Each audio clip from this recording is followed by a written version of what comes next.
Alright, we are officially live. So, let's just get started. Today we are fixing power problems, but also I believe we should be able to just do this, right? Grab some cable, some concrete, and some other stuff. Grab some of that. Grab some of that. And steel is in the dimensional storage, so we can grab some of that. And we also need modular frames, not in the dimensional storage. Let's go and grab those then.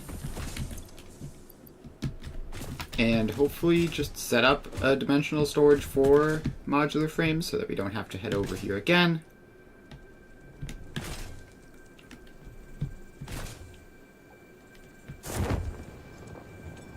Alright, so let's head over here.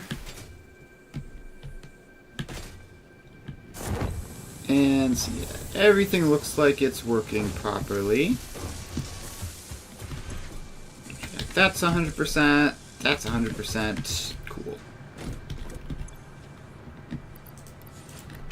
So I can grab some of those.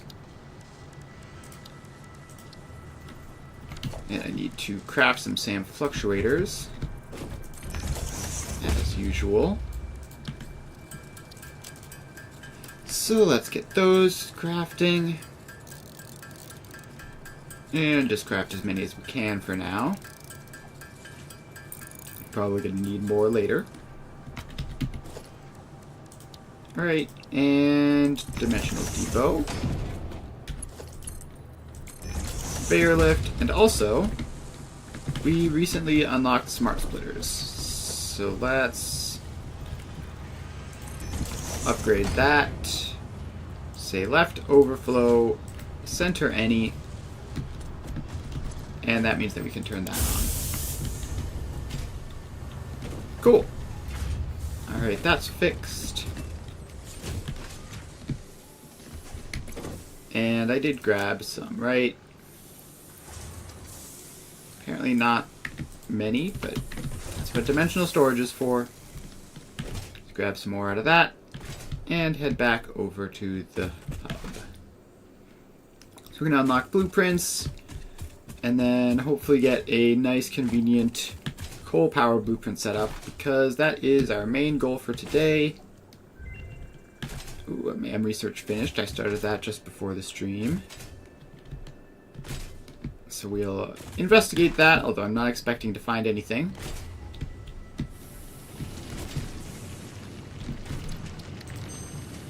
Alright. Yep, nothing super useful, but nice. Nice to have options at least. Alright, blueprints have been unlocked. Milestone reached. Blueprints reduce repetitive building tasks, further optimizing your progression towards saving Earth, with its beautiful ecosystems, abundant natural resources, and sunsets over frolicking puppies and kittens. The blueprint designer allows you to build and combine structures once and then duplicate that configuration effortlessly. Any complaints about the spatial restrictions will only reveal your own inefficiencies. And we should blow up the random foliage sticking through.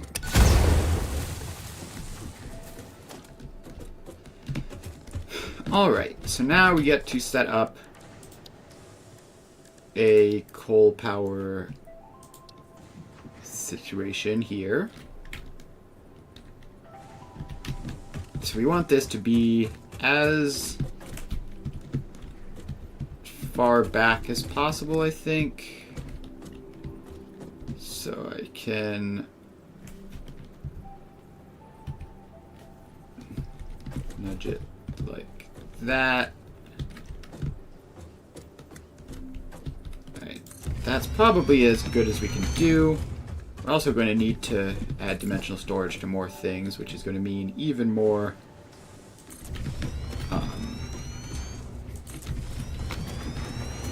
what was I saying?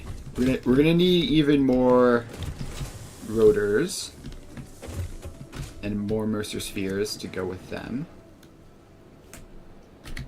So we have 3 Mercer spheres left, which should hopefully be enough for at least the short term.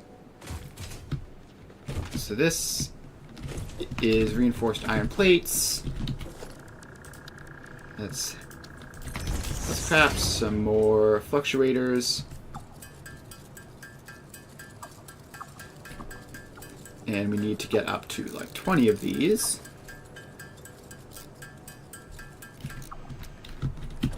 And now we can just pop dimensional storage on there. And that's that set up. And we can do the same thing we did with the modular frames, which is make that smart splitter, left overflow, turn you on. Alright. And then we just head over to this, which is the rotors, and get those attached as well. Then we're going to have 1 Mercer sphere left, which is not incredible.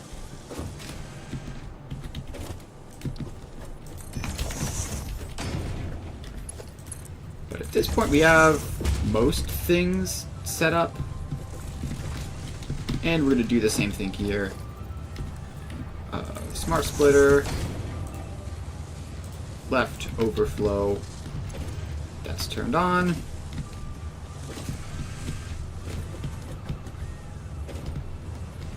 Alright, so that's that. Now, I believe we also need copper sheets to be dimensionally stored in order to get pipes working properly. So that would be this one here, which is not really in a convenient position to do anything useful because there's this belt right here. Alright, let's take that belt out. Put a little hump in it so that this can then come under.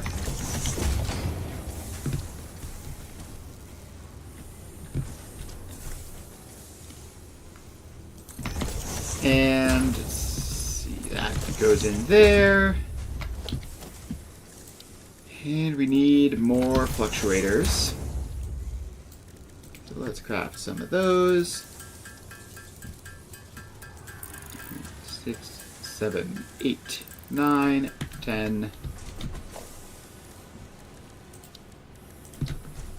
And put that in. And attach copper sheets up to dimensional storage. Alright, we have no more Mercer spheres. We're gonna have to go collect some more if we want to add more stuff to dimensional storage. However, in the meantime, we have these.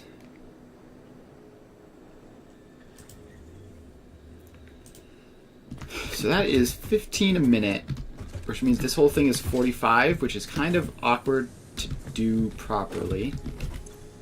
I think what will be easier is if we call that target megawatts 50 a minute. So then the numbers work more nicely. So it's a little bit more space inefficient, but the numbers work better. Or we could just make it work as it is. But let's see here. The water also goes more evenly into the water pipes, so I think this is probably worth doing. So let's get all of this. That goes in, and that goes in. Alright, we need to set up our water hotbar to 3, 4, 5. And we're still going to need basic things like power lines, and foundations. And we'll figure out what else we're going to need there later. Alright, now we run this pipe along here.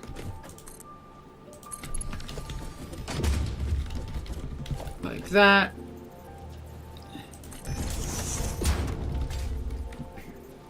And then we put the junctions in.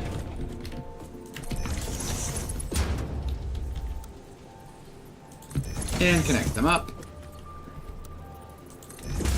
Don't know why the pipes are being so finicky, but there we go. Those are all attached. Now we just need to connect all of these up to power. And let's call that good. So this can be coal generators. 30 coal, 90 water. Alright, so that is that. And now we have to go off and find some place to put these. And find some coal and water to put into it.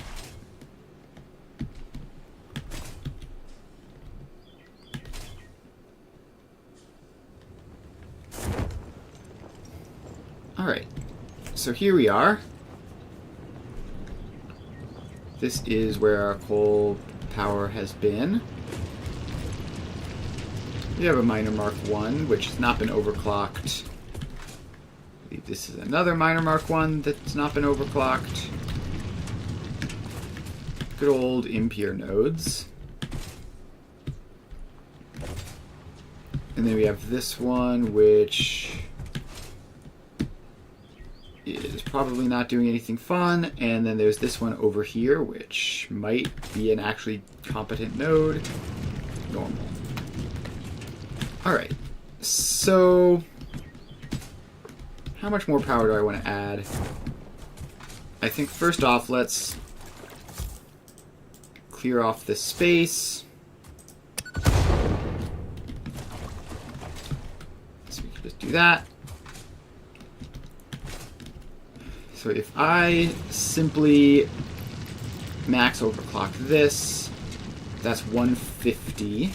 Whereas it was 60. So that's an additional 90, which would be pretty good. Alright. But then we also wanted to do the load balancing for this.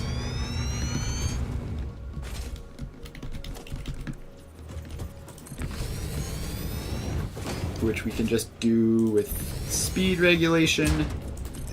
Right, so this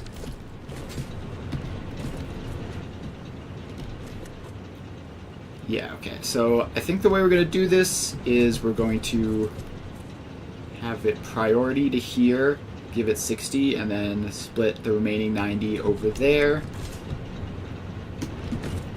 And this will be a priority. This will be a Mark 1 belt, so it won't be able to go faster than that. Alright, so put a smart splitter in. And center is any, right is overflow.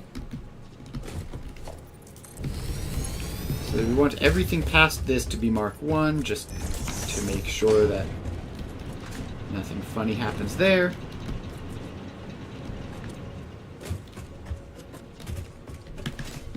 So then that will leave 90 going this way on this belt.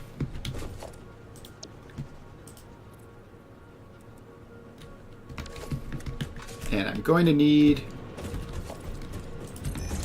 more foundations for this.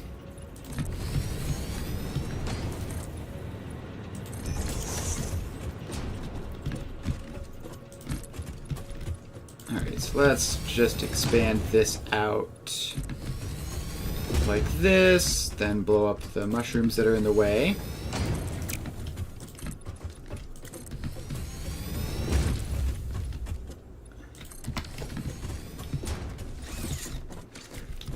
Alright.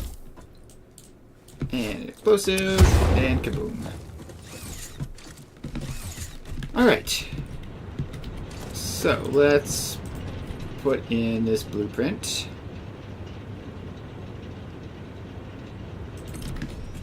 One. How do we get this to line up?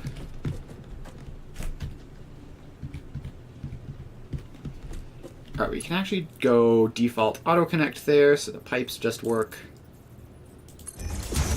2. Now we're going to have to wait for reinforced iron plates, because building it this way is considerably faster than building it the normal way.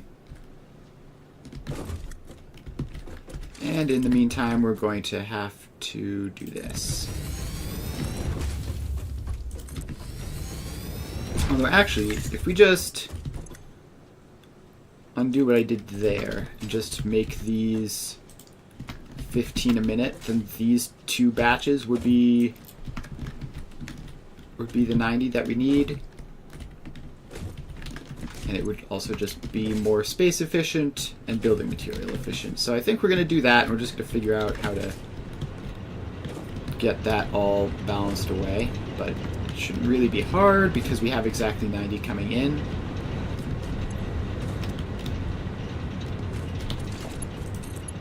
Alright, so let's connect those 2 up to the power grid.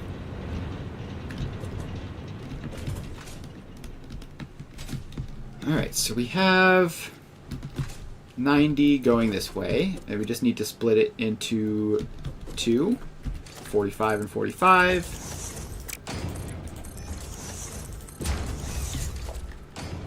So let's just do that.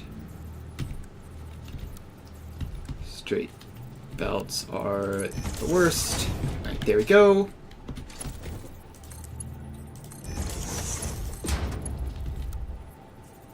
And there. So that's a significant amount of power added. Not quite doubled, though. Still pretty good.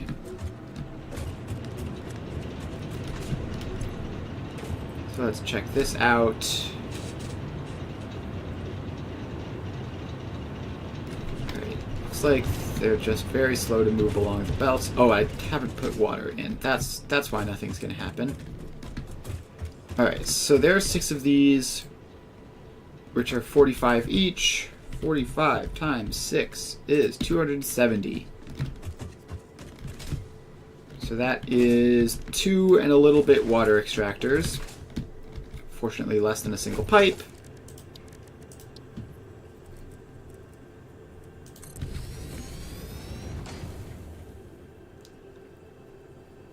So we just get 2 water extractors in.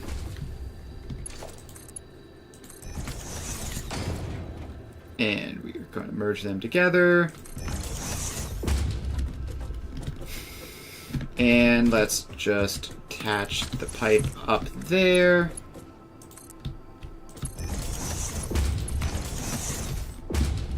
And we need a 3rd water extractor, because it's 2 and a little bit. So that just goes there. Now we just need to hook these 3 buildings up to the power line. And there we go. So there's more water than we need, which is always useful to have, just because water is kind of annoying. So now these pipes are filling up, and soon the coal generators will start.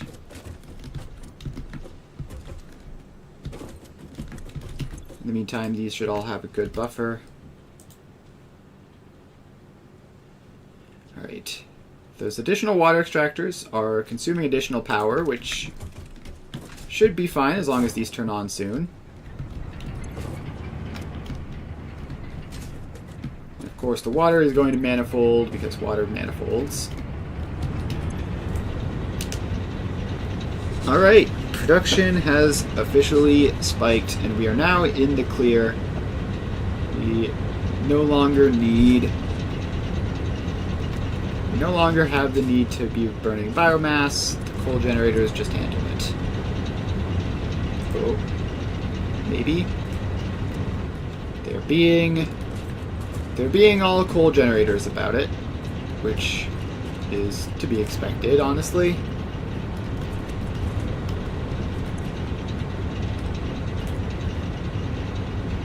So the water is fluctuating, but we are producing more water than these are consuming, and we are also transporting more water than they're consuming. So they should be mostly clear.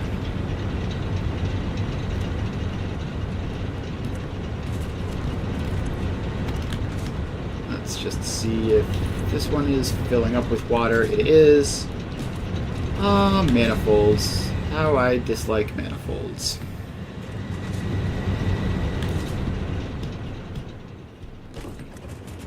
Alright. So that is pretty good.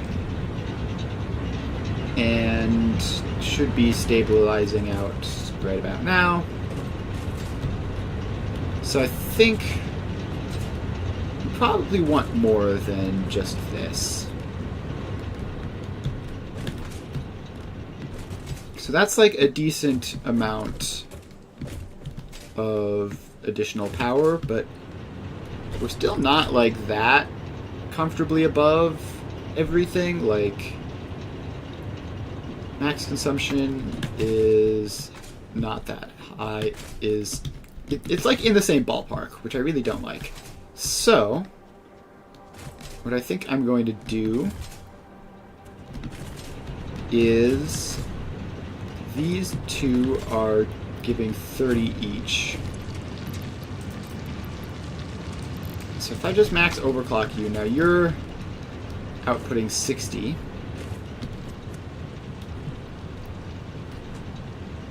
Which means that I can split this among these two.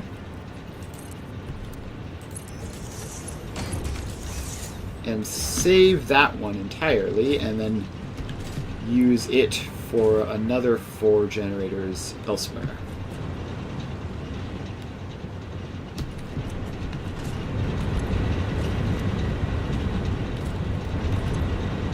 Alright, so now I have this one, which I'm going to again overclock up to, yeah, I think we'll overclock it up to, no, 75 is not. Let's just have that at 60, because that's a nice convenient thing for our production. So that's 4 more coal generators, which we're getting a bit cramped horizontally in terms of space. Like, I guess we could put them over here. That's kind of far away. I think we want to make a second floor.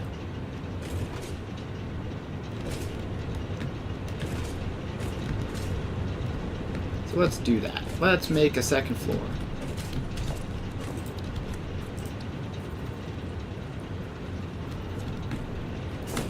Alright, so we just need to set a basic wall. Send you up a bit. Send you up quite a bit, really.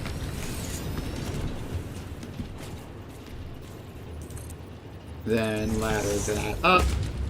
And we're gonna have to pump the water up, which is inefficient, but mostly fine.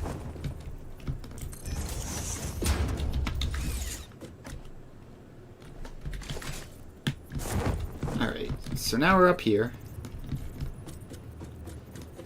I just need to get a little bit higher so that I can place this foundation so that we have a floor to stand on.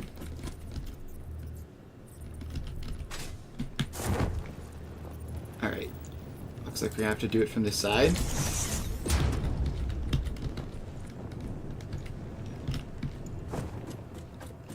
Alright, then we go up here.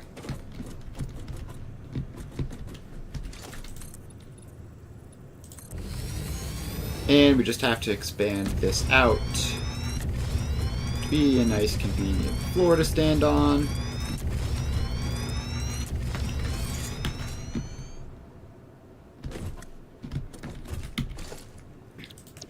And then we take our blueprint.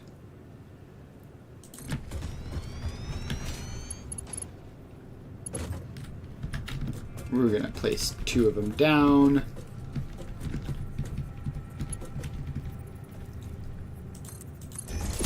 Auto-connect them together. And now we just need to bring that coal up.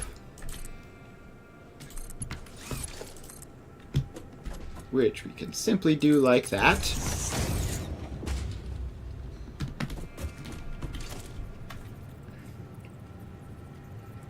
And then we split it into there.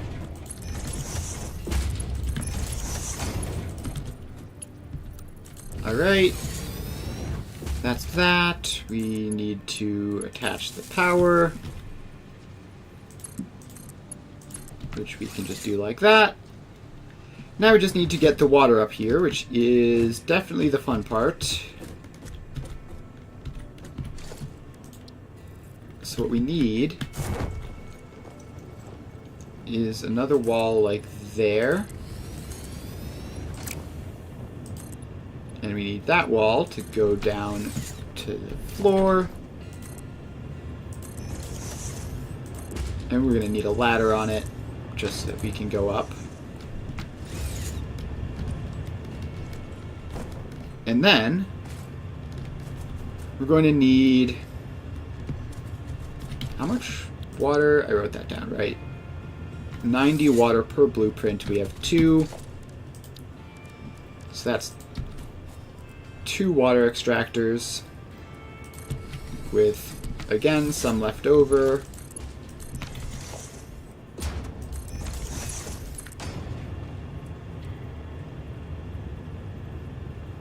Alright, then that pipe goes up there.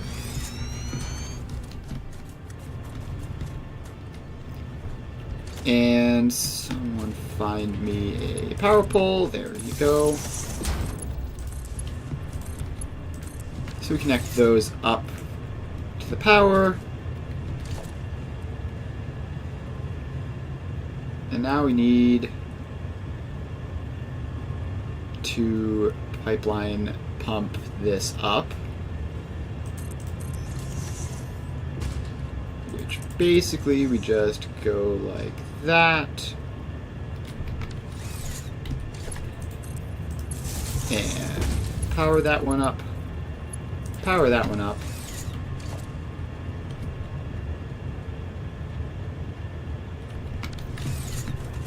And I have no idea how much more. We might need another one. We're almost definitely going to need another one. The question is, will we need 2 more? And I don't think so. Alright, so let's bring the pipeline up there. Put a junction there. Attach that in.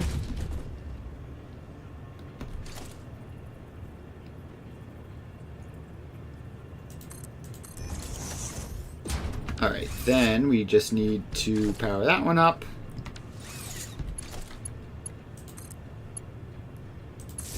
Which we do that. And appears to be working.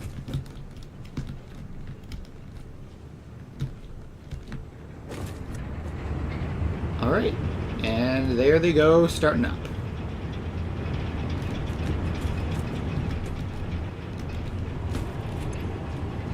So it's not going to be as much as it looks, since this is actually really only 4 coal generators worth of power. But that's still pretty good. Should still give us a decent amount of wiggle room in terms of power production.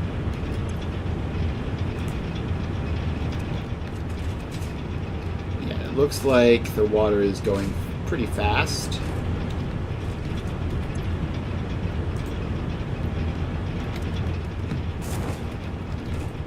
Alright, so that is that. Now our power is quite comfortably above max consumption, and we can just move on from this for a while.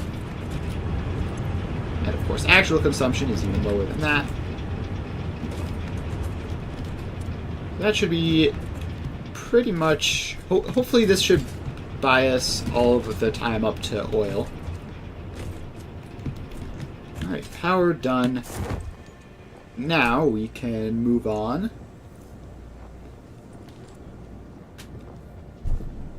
So back to the hub. Surprised it still counts me as flying here. It's faster to crouch jump.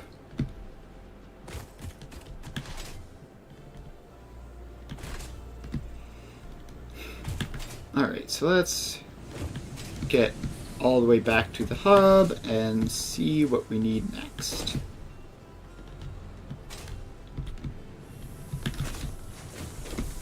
Alright. Vehicle transport. We may as well unlock this just for the inventory slots, even though I don't intend to ever use it.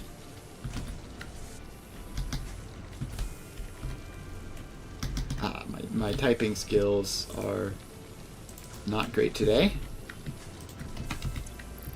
Monitor frames and rotors, and another 200 of those.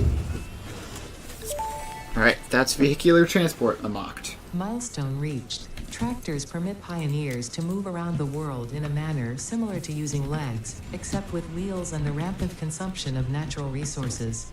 They can also be automated to self-drive and deliver resources between truck stations, which in turn facilitate automation of loading, unloading, and refueling. Alright, so technically I could use trucks for transportation. It wouldn't be the craziest thing in the world. Like, I do need the ability to, like, maneuver large quantities of resources around. But I don't think trucks are the play. I think we hold out for trains. They're just so much more convenient in every possible way. So that's tier 3 done. And the next thing we need is advanced steel production, and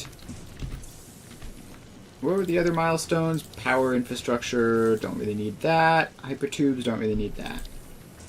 So we can get advanced steel production and then get to work on project parts. Let me get a good spot over here to rebuild the space elevator. I'm just going to build it off of this, I guess.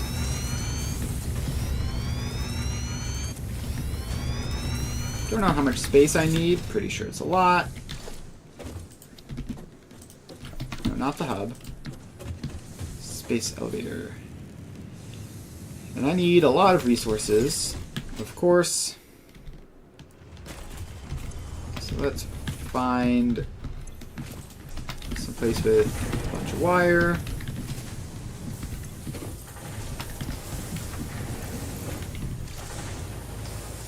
Alright, wire, check. Rods, plates, and concrete remaining.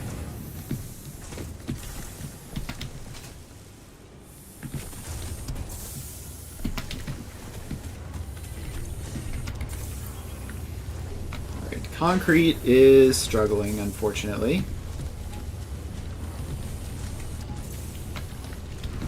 Oh, but I do have a second concrete constructor over here, which probably has a full stack in it by now. Yeah, so I can grab that. So now we just need plates and rods, which the problem is the dimensional storage is very slow. We have so many plates, and it just doesn't matter because dimensional storage is a crawl.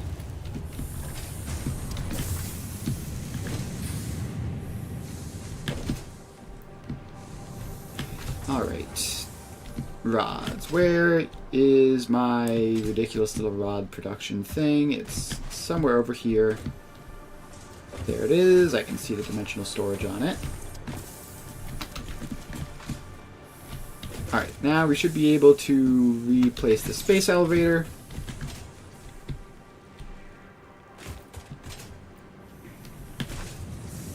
So let's get all the way over here.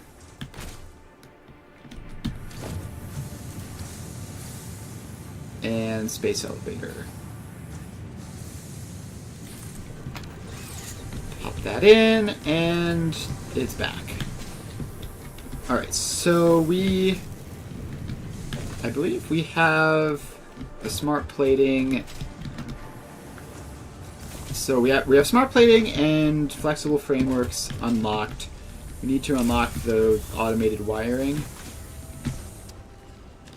And then I think we start producing these things. Also, this came back, so let's do all that stuff. Grab the rotors from there. Modular frames from there. And yeah, we need to significantly upgrade the dimensional storage. We need more stacks, more speed, everything. So I think we're going to do that once we have all of this stuff automated. Like, once we have the project parts automated and running, we'll go out and grab another bunch of Mercer spheres, and then that can be set up. And then we're going to unlock trains next phase. And then we can start working on actual mass production of stuff and start making this a proper save instead of just sort of a generic run.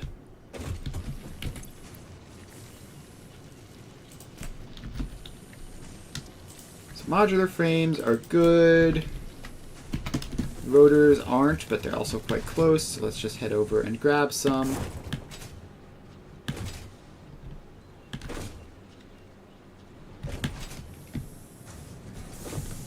Alright, rotors. Where are you?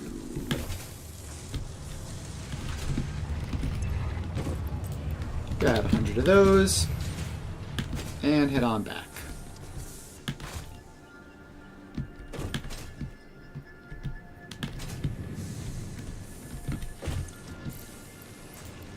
Alright, then we throw those in and hit the big red button.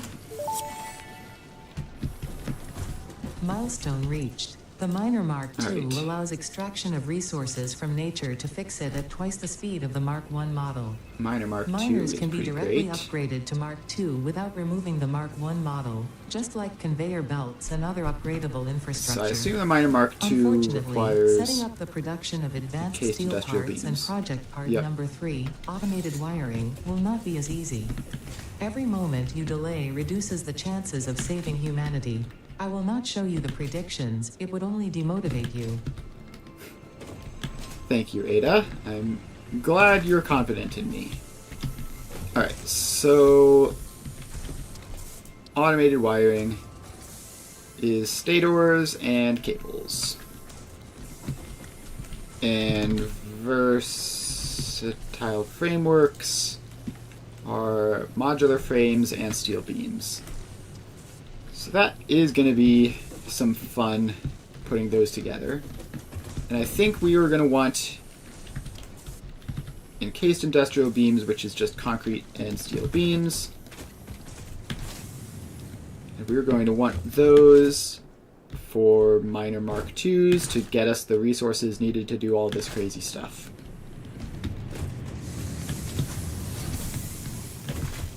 So I believe that, yes, over here we do have a conveniently placed limestone node.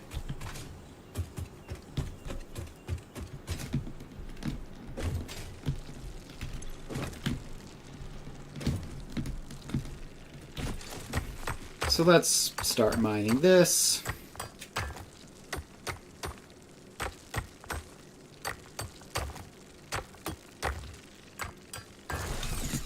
Alright, cool, and it's even a pure node.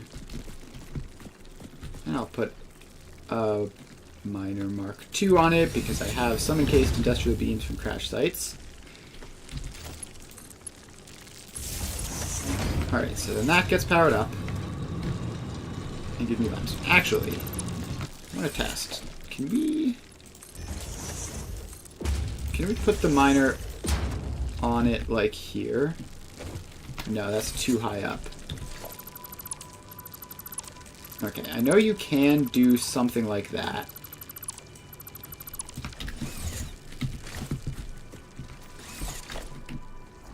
You could do something like that, but it's apparently not easy.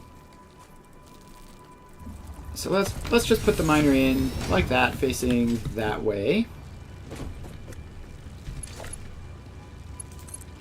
And power it on.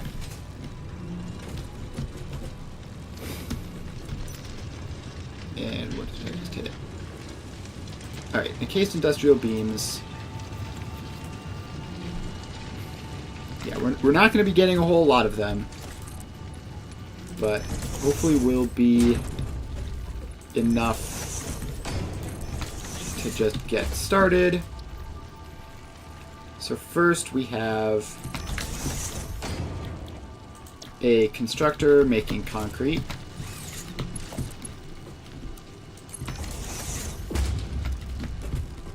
And then we go back here, we put in an assembler. And we tell you to make encased industrial beams.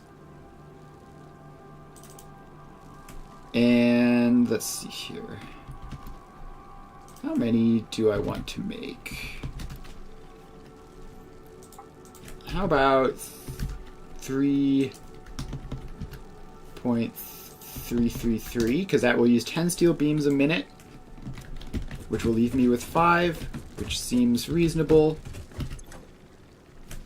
And then we're actually going to need 20 concrete instead of 15.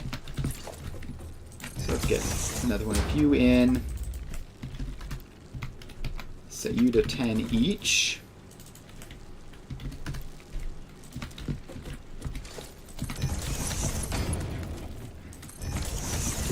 And merge that up.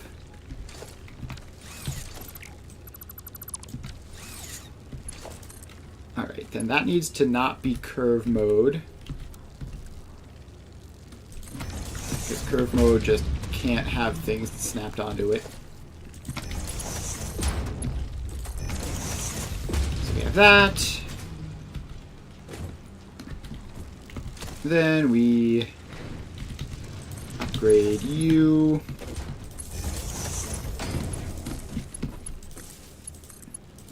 And upgrade those two. Alright, so that's the concrete being started up. Then we pop a smart splitter there. And no, I think we want right any center overflow, so that 10 a minute will go this way. And in. Right, now this isn't working at all. Why is it getting 0 steel ingots? This is getting 0 iron. Okay, why has iron stopped running along this belt? Was this something that I inadvertently disconnected at some point?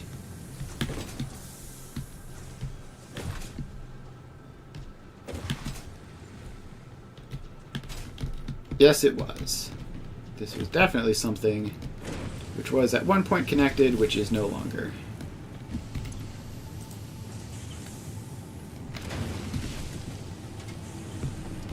Alright. Well, I can make that faster.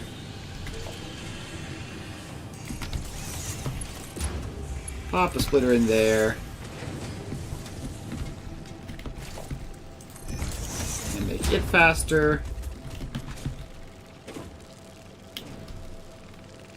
And I have no idea if that's enough. No idea what this belt is doing. Alright, this belt is just moving like 30, right? Yeah, that's nothing. So that should be fine then.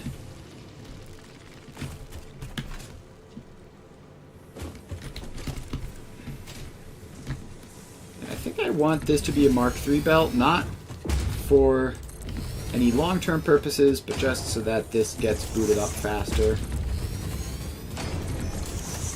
Like, it takes the ore less time to move along Mark III belts, which means it'll get to its destination more than twice as quickly, which is quite convenient. There it goes.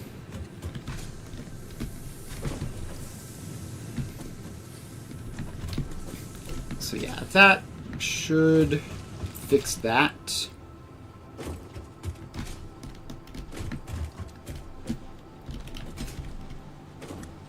And then up they go. And now they go there. So these require 45 each, which is perfectly respectable.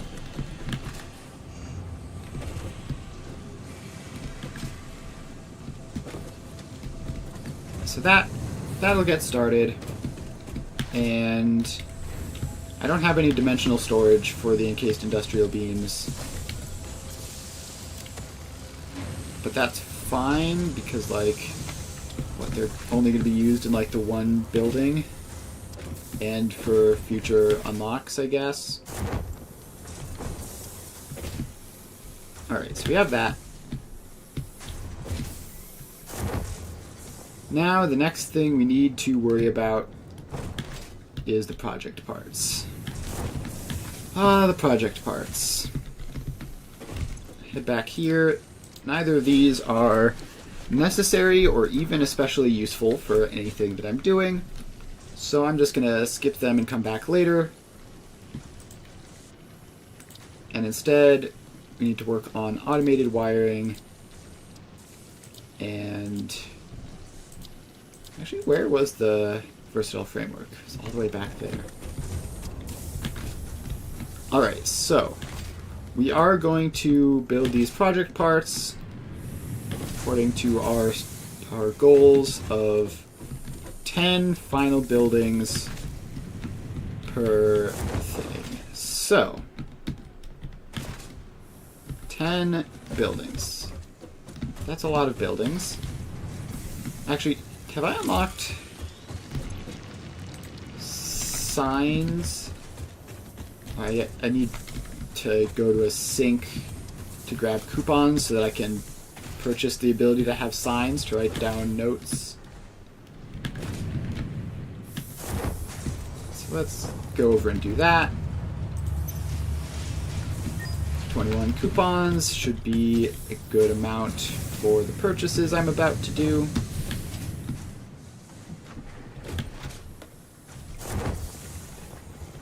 So we head back to the shop. Alright. None of this stuff is needed. Management. I could use wall outlets. Those would be handy. Let's get the display bundle signs. And are any of these needed? I guess conveyor walls could be handy, and door walls. I frequently end up using those.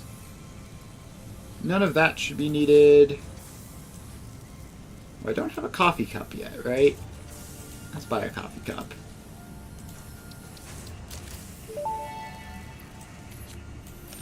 Official Fix-It coffee cup unlocked. Do not purchase Alright. unauthorized Fix-It coffee cups. They have been known to explode and attract wasps. Unauthorized Fix-It coffee cups lower your attractiveness to your preferred gender and/or your sense of well-being if you have no gender attraction or preference. Alright. Official Fix-It products Let's can get be licensed additional for your hand use slots, from right? official Awesome Shop installations only. Fabric Come and to the best rotors. shop on the planet for the best deals on all official Fix-It supplies, guaranteed. How does one make fabric? It's expensive, is the answer. Alright. We're not going to worry about that then. We'll just deal with the regular old having 3 hand slots for now. Alright. So, planning time. First up is going to be smart plating. So we have all these signs, and we can just plop them down in a field somewhere. Smart plating. So we need to make 20 smart plating a minute, which is going to be 20 reinforced iron plates and 20 rotors. 20 reinforced iron plates, 20 rotors. That is a lot. So we're gonna have to do that. And I do have alt recipes, right? Some at least. I should just put down a man where I'm standing so I don't get distracted. Alright. What alt recipes do I have? Bolted iron plate would make it more convenient, but not more efficient. Steel screws might help. Stitched plate might help. Steel rods might help. No, I don't think any of these are the solution. So we're just going to have to do this the old-fashioned way. Forget that it's not abbreviated in the game like it is in my head. So, if we need 20 reinforced iron plates, then we need 4 of these, which is going to be 120 iron plates and 240 screws.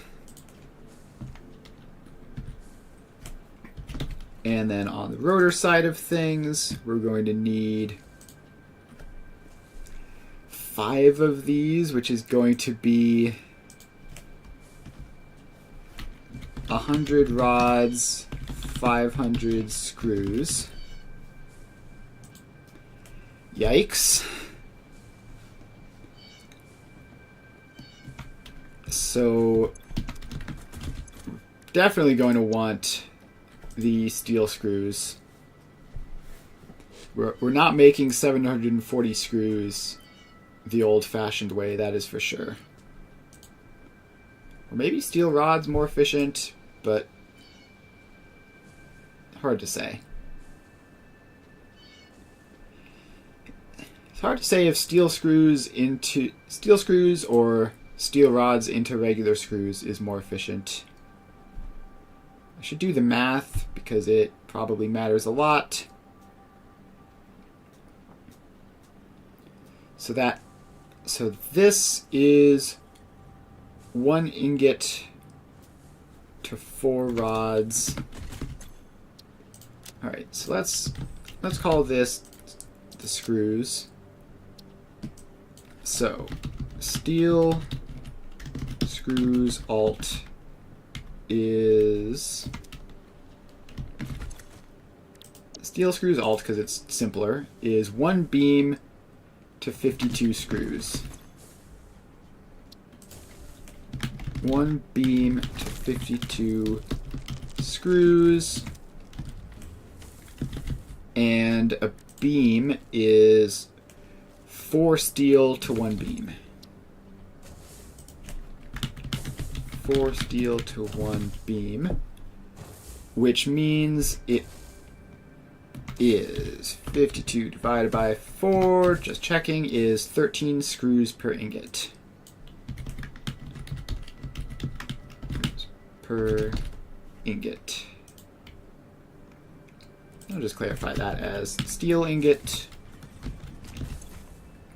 Then the steel rod is 1 steel ingot to 4 screws.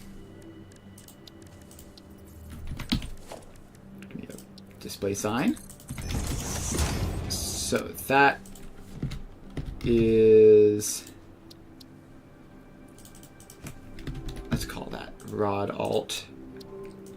And that is 1 steel rod, 1 steel ingot to 4. Is that right? That feels wrong. How is it? It should be more than that, right? Yeah, nope, it is 1 to 4. And then the default screws recipe is also 1 to 4.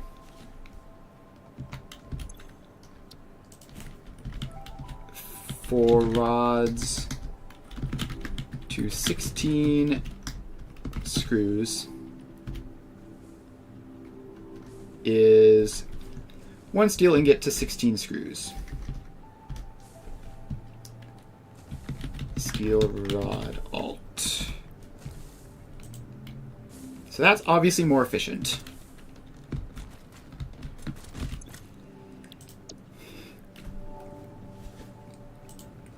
So I think we're just going to take that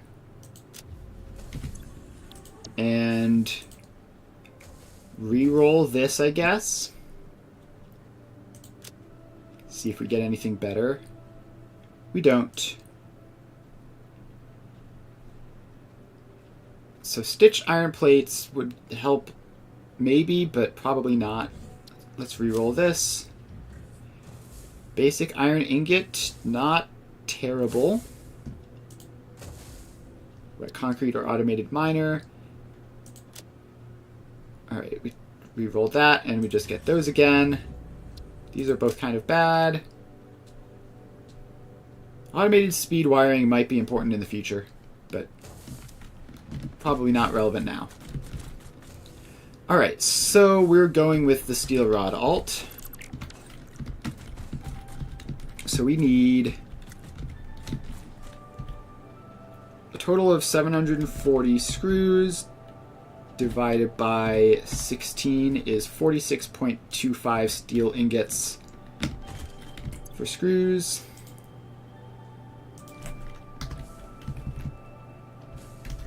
Alright, I've already forgotten. It's been literally 5 seconds.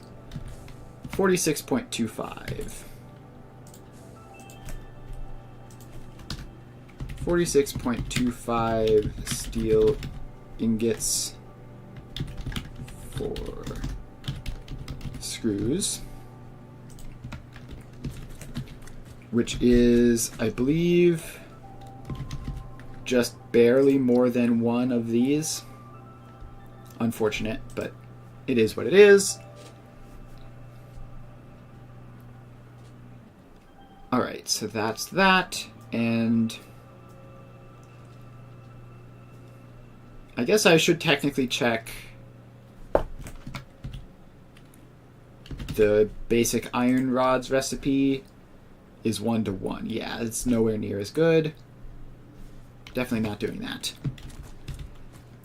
Alright, so then we need 100 rods, which actually I guess we just make with the steel rod recipe again. So that is 25 more steel ingots. 25 steel ingots for rods. And then iron plates, there's just the one thing, which is 3 to 2. So we need 180 iron ingots for plates. And the ore is 1 to 1, so that's fine. Alright, so we have 180 iron ingots for plates. Then we have a total of 71.25 steel ingots. 71.25 steel ingots for rods.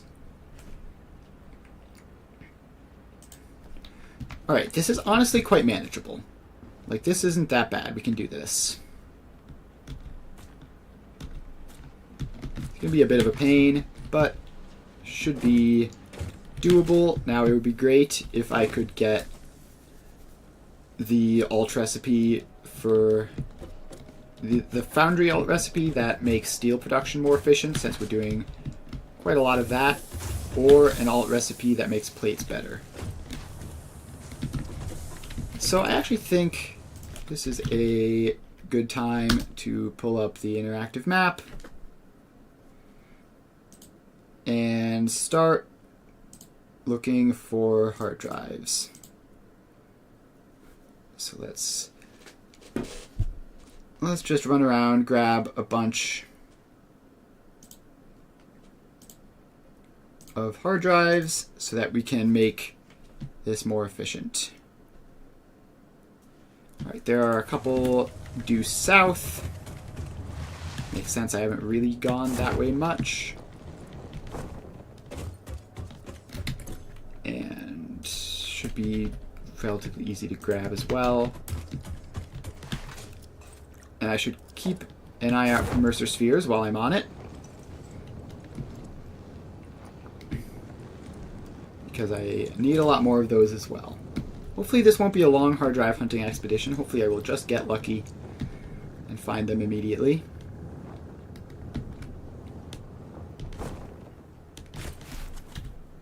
Alright.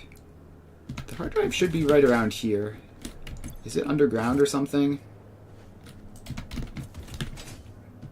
Yeah, maybe.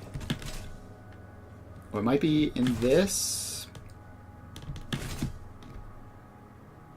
Alright, there's a power slug, which I will grab.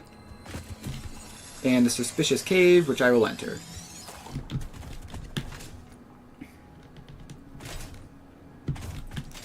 Alright, suspicious cave. Show me something good. Spiders and blue power slugs.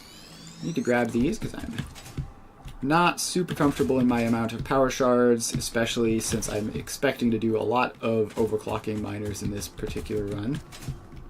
Alright, that cave does nothing. It's actually just completely useless.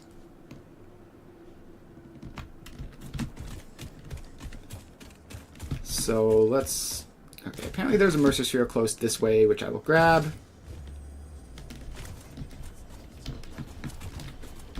Gotta be up this. So let's head up here. Grab this Mercer Sphere.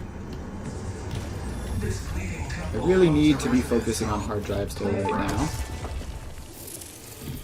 Our blood could fill the effigy veins for a resident soul. Alright, there becomes is... harmony, becomes composition. Defile our temple, and the threads will sew the windows open. There's one this way, which requires Pattern solid biofuel, analysis which I'm pretty continuing. sure I have. New instruction. Repeat pioneer exposure to alien artifacts. Brain damage compensation packages may be available on successful completion of a special claims form. Alright. Our expert Fix-It medical staff it are impartial and always open to in assess your here? claim. It's probably in here, knowing my luck. If not, there's got to be something, right? So let's blast our way through.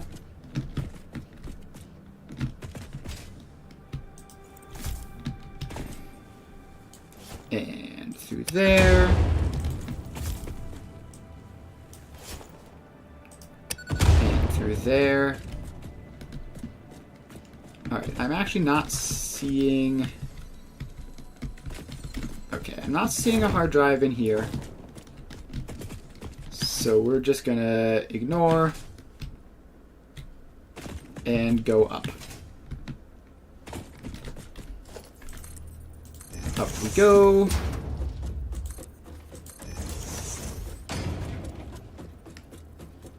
Alright, we need to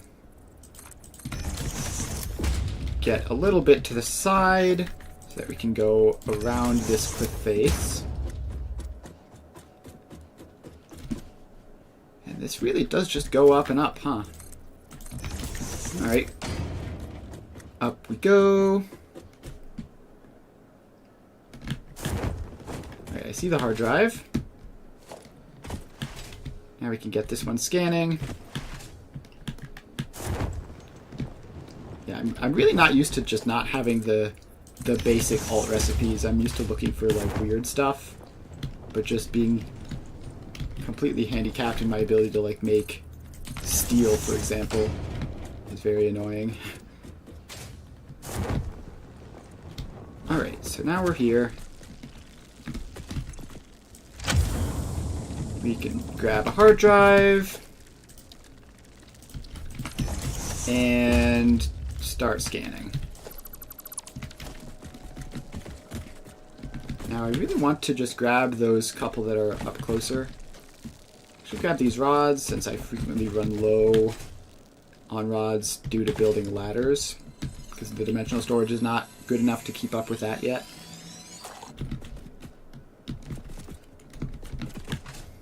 Alright. The map says there are multiple hard drives around here. There's one there. But there's also a Mercer sphere directly below me. I should drop down and grab that. Alright, Mercer sphere. Do love me some Mercer spheres. I should have dismantled that crash site that I was just at. I'm not used to the fact that you can do that. Alright. Another hard drive. And this other one really should be right around here.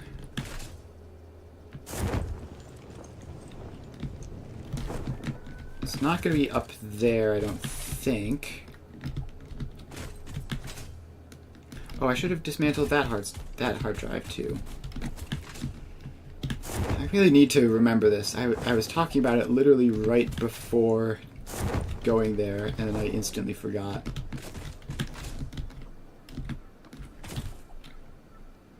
Alright, I need to zoom in to see where that is. Yeah, it should be like right up around here. Maybe it is on a pillar or something? Oh, no, it's just sitting completely openly in the middle of the desert. Not concealed at all. Alright. Well, that was easier than expected. Let's see, where else can I go that's relatively easy to grab? There are a couple off to the east of my hub, which don't have any particular requirements, or at least nothing too difficult. Just a couple modular frames and a couple rotors for them, so let's go pick those up.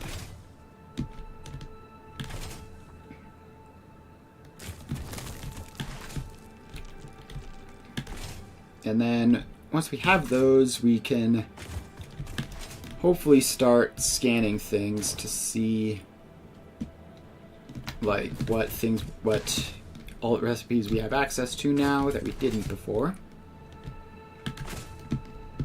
There aren't that many alt recipes in the beginning of the game, So hopefully I'll be able to find it.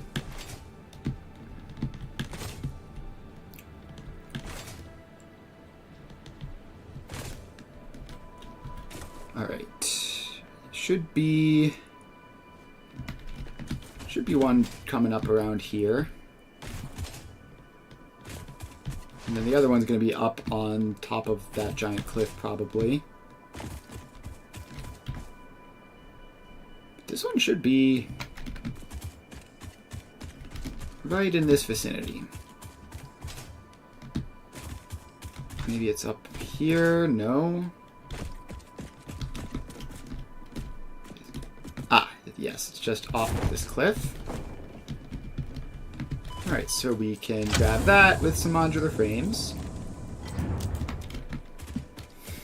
And now we headed this way, which I'm pretty sure I distinctly remember this spot. I use it for Caterium production in one of my previous saves.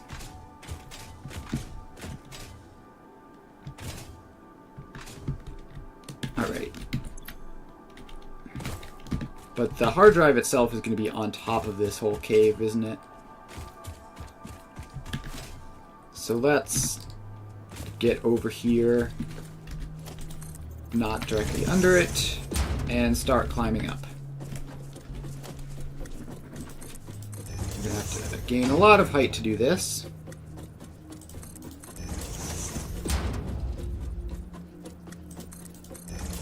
Up we go. Up we go. Oh. Almost fell off.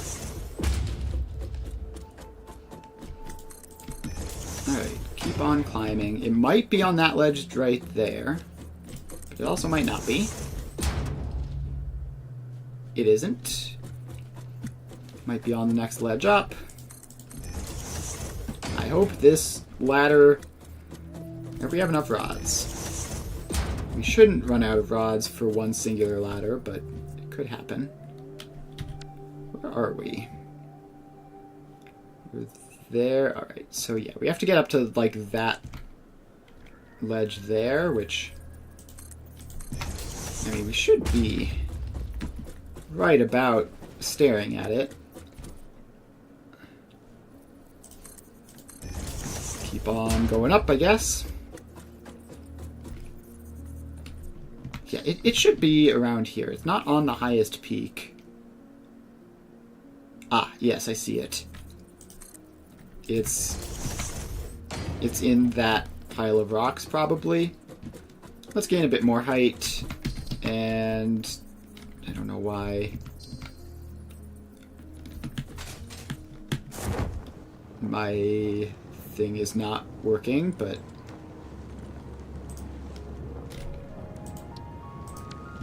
alright. We have managed to fix it. I don't know what was going on there. Just give me that. And then let's dismantle it. Just the main one. Don't need to dismantle all of the side things.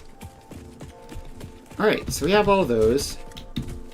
And we grabbed all of those before even the first one finished. Yeah, before the first one was even close to finishing. Ah, hard drive collection. Alright, so let's head on back to the hub and scan for Mercer spheres, I guess, while we're out and about. Is that... okay, that's one that I already grabbed. I should dismantle it. But I'm not going to because I'm lazy. Man, parachuting is really fun. You can stay up here for ages. Just an absolute eternity up here. So we see a Mercer sphere, which should be right beneath me. Alright, let's... yeah, I see it now. Let's bomb these poison pillars from orbit. hit the button too soon there.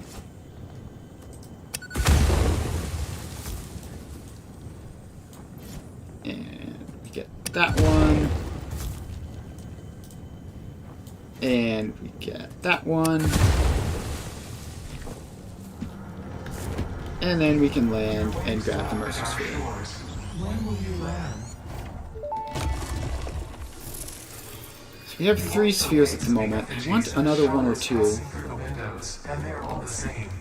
because I want to be able to I not just called the Fix-It accidentally doctors. run straight They through told me poison. there is definitely no danger from repeat exposure to these signals. In fact, they said it is good for you. I It is good for apologize, me. but the call dropped suddenly, otherwise they would have told you themselves. The good news is you should run towards these strange and dangerous looking objects whenever you find them. Yeah. Doctor's orders. Definitely, there are some things in this game that can definitely mess you up if you're afraid of heights. The fact that for the most part you can pretty much always be safe, like you're not gonna die of fall damage most of the time, makes it a lot better. Alright, so back to the MAM. And we're about to finish the first hard drive we got in that expedition. So let's just see what we get off of that. 8, 7, 6, 5, 4, 3, 2, 1, and scan complete. Potted, made, miner, or charcoal, or 2 other useless things. Alright. Unfortunate. We are just going to move on then and make our smart plating factory and then hopefully come back to some better alts for the next one.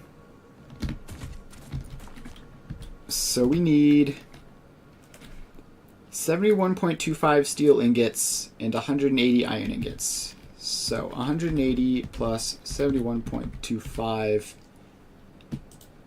So I need 251.25 iron ore and 71-ish coal. So the unfortunate thing is that coal is kind of scarce around here, like weirdly so. I know there's some over this way.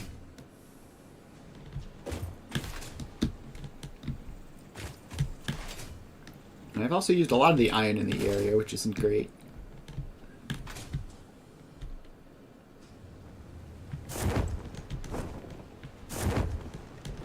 Alright. So let's head on over here. Pretty sure I've scanned there as being coal off to the east.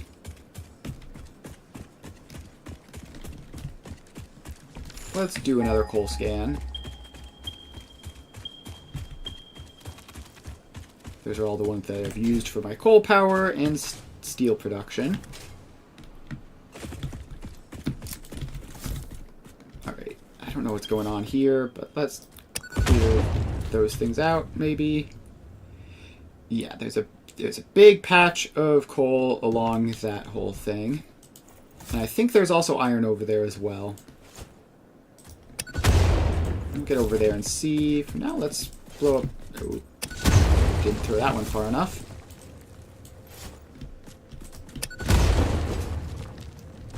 Why is this giant bridge just filled with poison pillars? Get out here.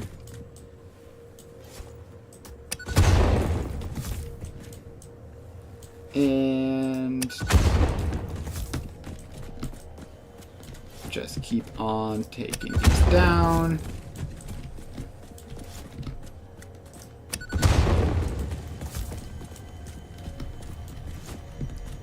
Alright, just a couple more.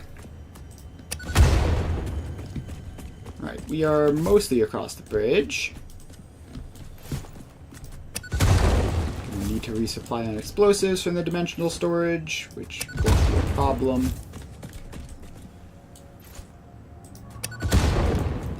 just this last one, and this bridge will be clear. Oh, I missed. Of course I missed.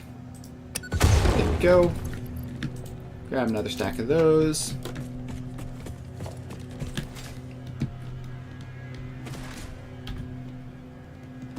Alright, so somewhere around here is the secret entrance to that underground shortcut, which I think I'm going to take because it leads right about to where I want to be going.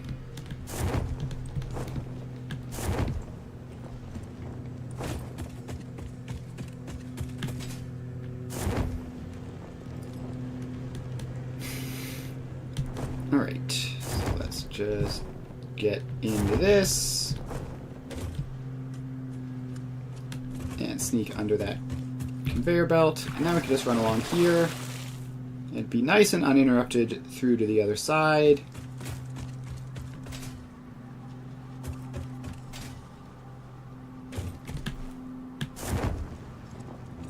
Alright, so if we just head on over this way,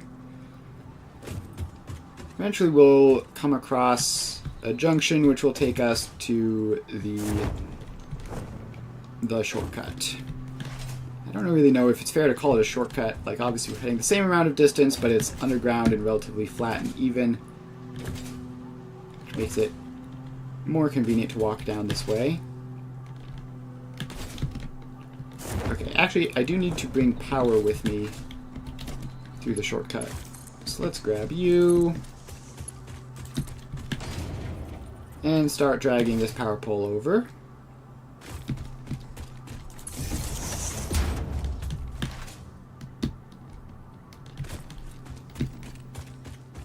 Alright. Power pole keeps going. I remembered to scan another thing, right? I didn't. That was dumb of me. Alright, fine. Get better late than never.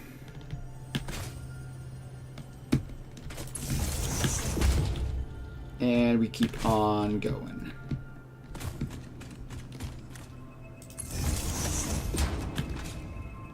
Keep on moving. And then we curve here.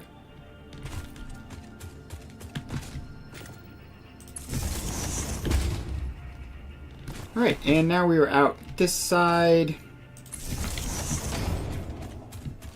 Right around a good spot for coal, right? Yep, plenty of coal here. Is there iron here? Please say there's iron here. There is. There's one pure node, which should be enough.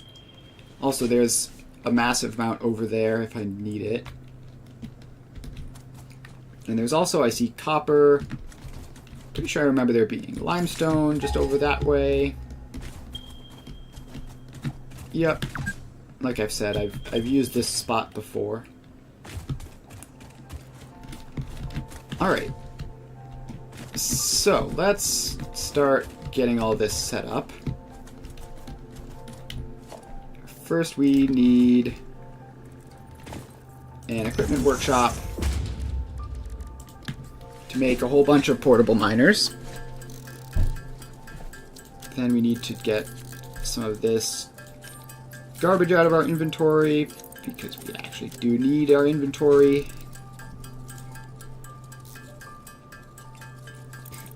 Alright, I don't need one obelisk.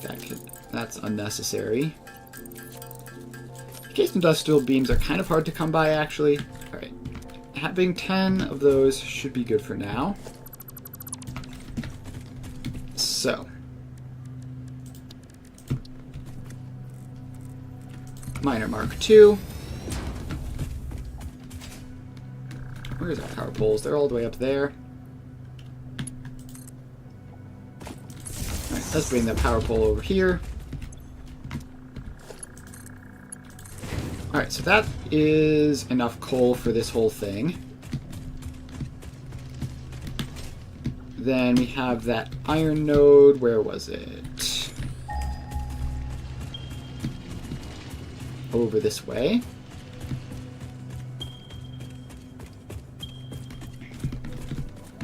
How do I get up there? Build a ladder.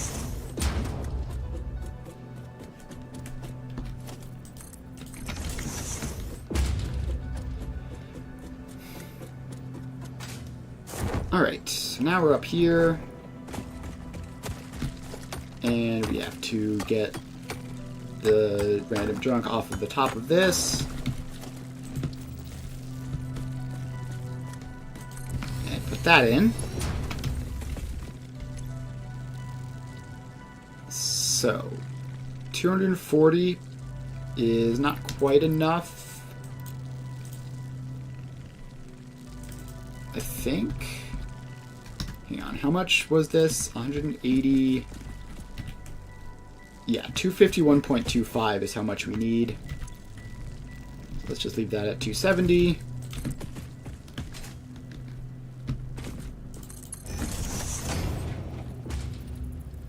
And it can bring it stuff down to here. I think we're just going to have the factory like probably on the level of that ridge there. So something like that.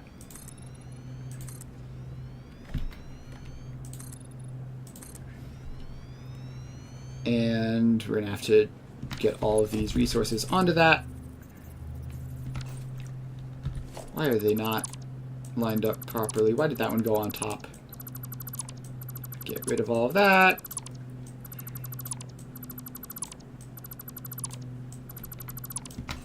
Alright. I want that to come along that way.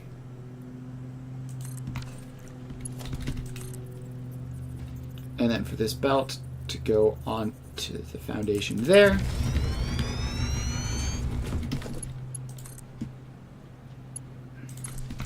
And that's powered on.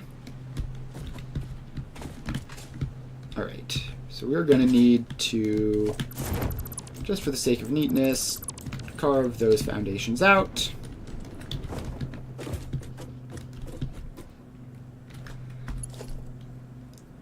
And bring that up. And on. Alright. So we have all of the inputs we're going to need for this. And I don't want to build a space elevator, I want to build the man. Just to check, that's still halfway through. Alright, so let's expand this out facing like this way, probably. Alright, so first off, we need to do the resource processing, which means we need 2 foundries and a bunch of smelters.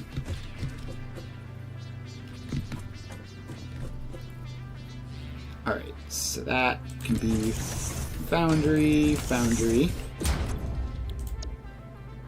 71.25 divided by 2. Cool. And 71.25 divided by 2. I'm actually probably not going to want to do it this way. Probably going to want to split the foundries more according to what they're doing, but we'll see. Actually, I think that might not work just because of how much resources they need. Yeah, probably not. Alright. So now we need to get the resources into these foundries.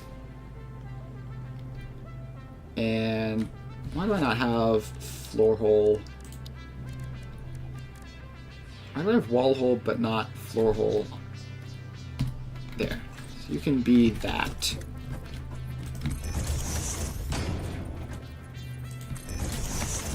Alright. Do those line up? No. Those should line up. And floor hole like that.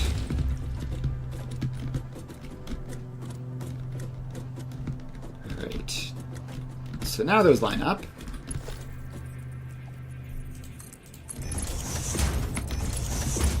So those get to go into there.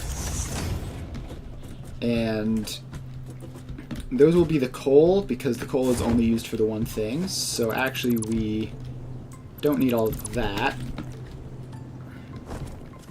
What we need is a fancy little logistics floor down here.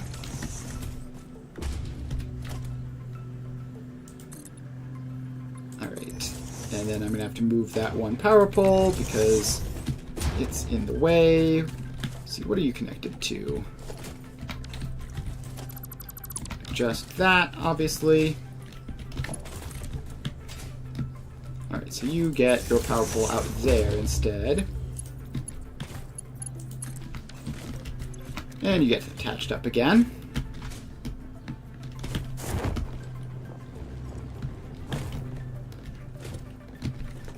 Then these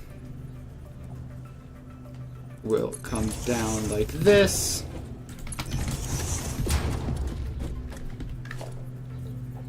And split in like that.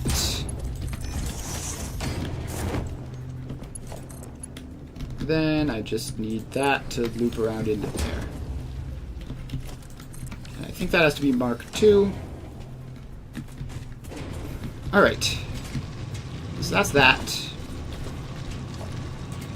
Please give me a ladder up to the main floor of the factory. Alright, so that's coal in. Then the next thing I need to worry about is the iron, which can come down on the main floor.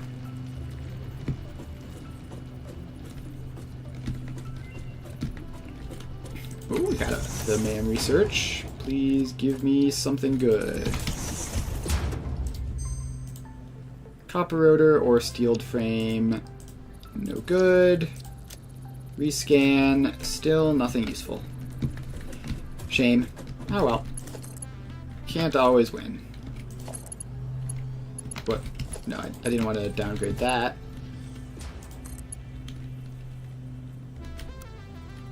I'm going to set that to build mode default. So this needs to split some of... Yeah, so this is actually a little bit complicated. We need to get 71.25 iron into these foundries. And another 180 into just the main factory elsewhere. Alright, I have an idea for that. Alright, that actually shouldn't be that bad.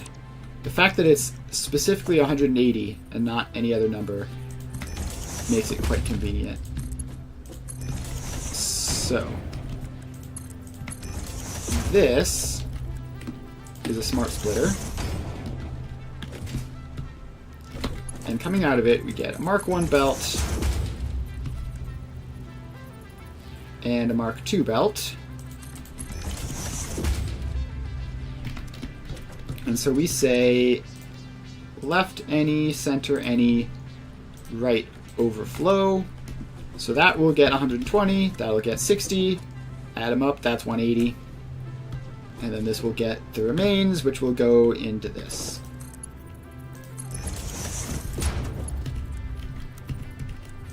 Alright, so then we just do that.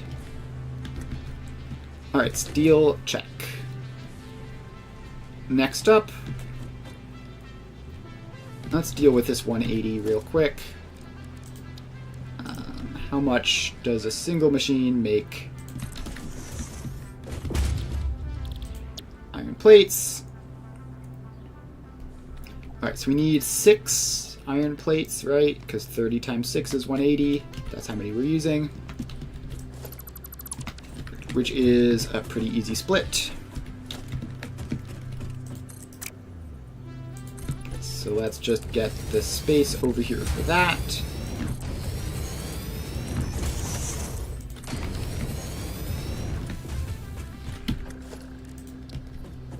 And should be able to fit these in relatively close. 1, 2, 3, 4, 5. Just barely not enough room. The last one has to stick up like that. Unfortunate, but it's probably fine.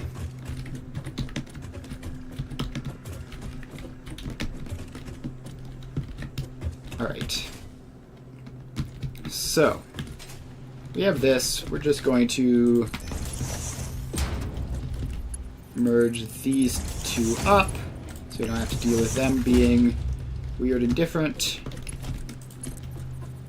So now we have Mark III belt for that.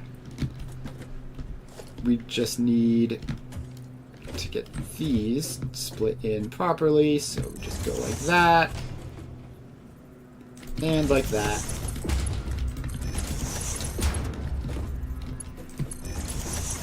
Then those all go there. These all go in there. And then we get one last splitter, which don't want it facing that way. Want it facing that way.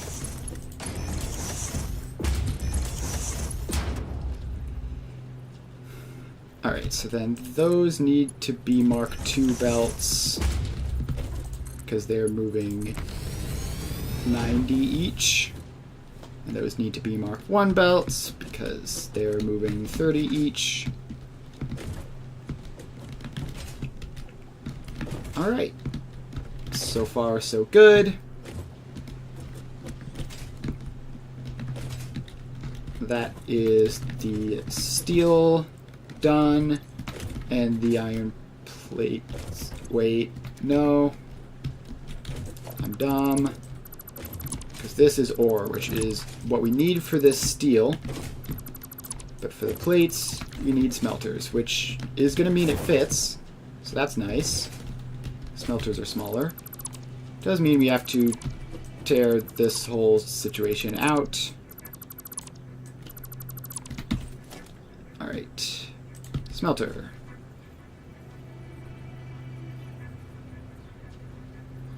One, two, three, 4, 5, 6.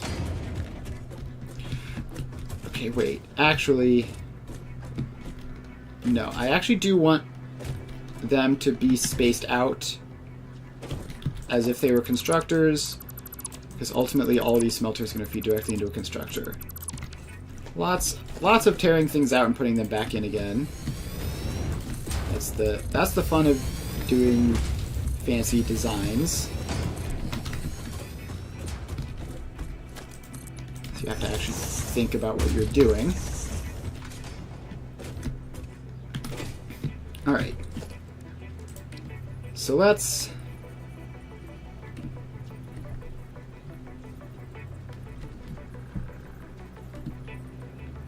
get the constructors in. 1, 2, 3, 4, 5. Somehow I've lost a little bit of space here.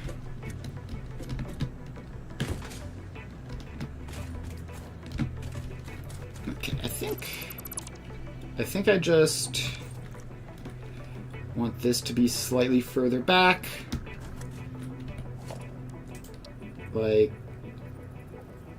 Like there. That'll be the starting line for the smelters. Alright. So we need to take those out. 2, 3, 4, 5. How does that not have enough space? It had enough space just like 5 seconds ago.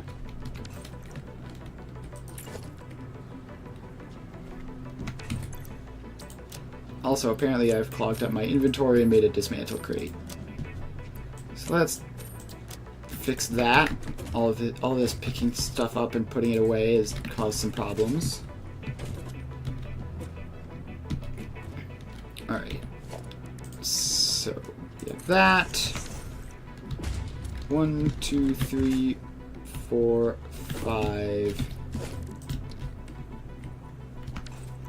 Yeah, so we actually need this to be slightly further to the left. Instead of being directly on that line, we'll put it a little bit past it. That ought to be good for everything. 1, 2, 3, 4, 5, and 6.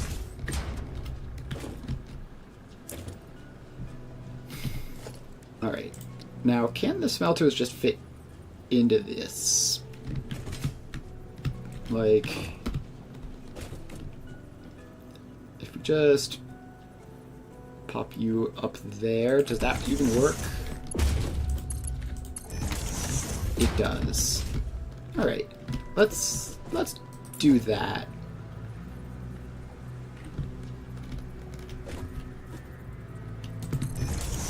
So we just have this nice, convenient, somewhat spaced out setup.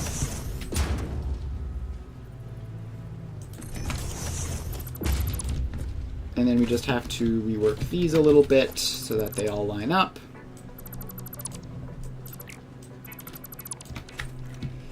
Alright, so then this gets a splitter there. And a splitter there.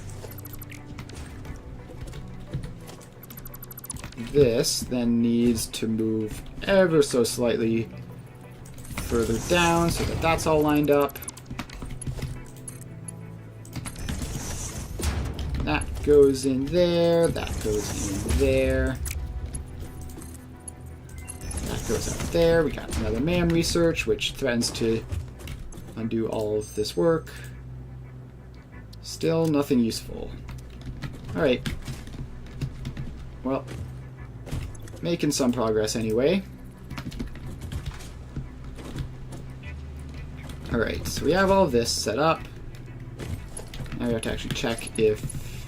I'm assuming that this will just work. It will. Fantastic. So now all of these snap together.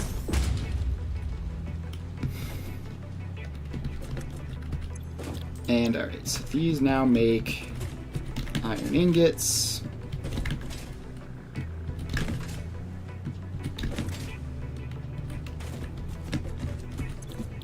And all of these will make plates.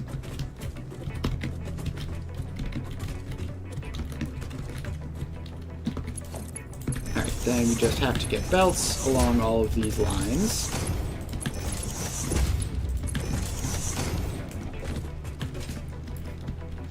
Alright, so that is the iron plates done. Now we have all of this steel to work with to turn into rods.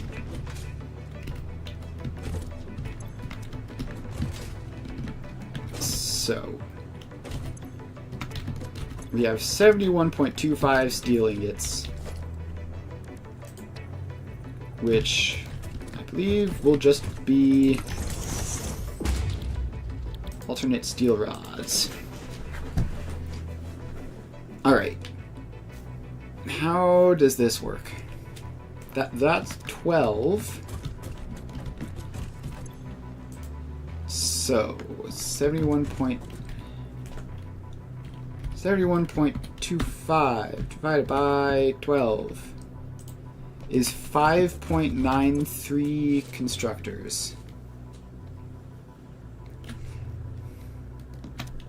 How many does that mean? Times 48. Alright, is that right? We need 285 rods? Is that correct? So we need 100 just baseline for the rotors. Then we need a bunch of screws. Yeah, that's probably right. So 185 times 4, yeah. So we need 285 rods. So 285 divided by 6 is 47.5. So if we set that, then all of this will be perfect. And we just need to merge the steel up.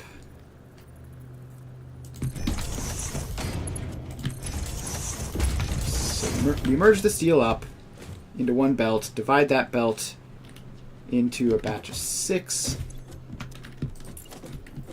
2, 3, 4. Alright, this is too close. Also, why are these facing sideways? So let's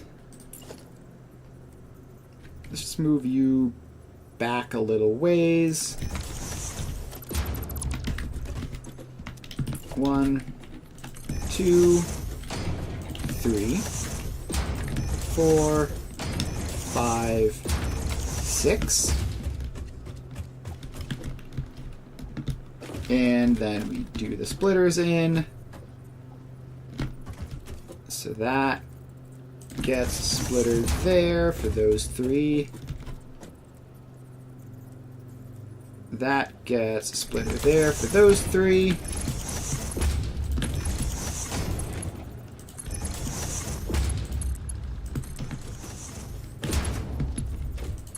And then these 2, actually there's no need to combine them, right? Yeah, there's no need to actually combine these.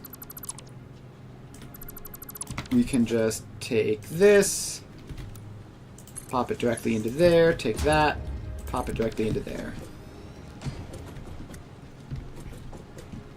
Alright, so these are all the rods we need. Also, could that not be curve? Could that be default, please? I actually want this to come out like there. And then go straight in like that. Yeah, that looks better. And it leaves space there for whatever I'm doing with those. Alright, so plates, check. Rods, check.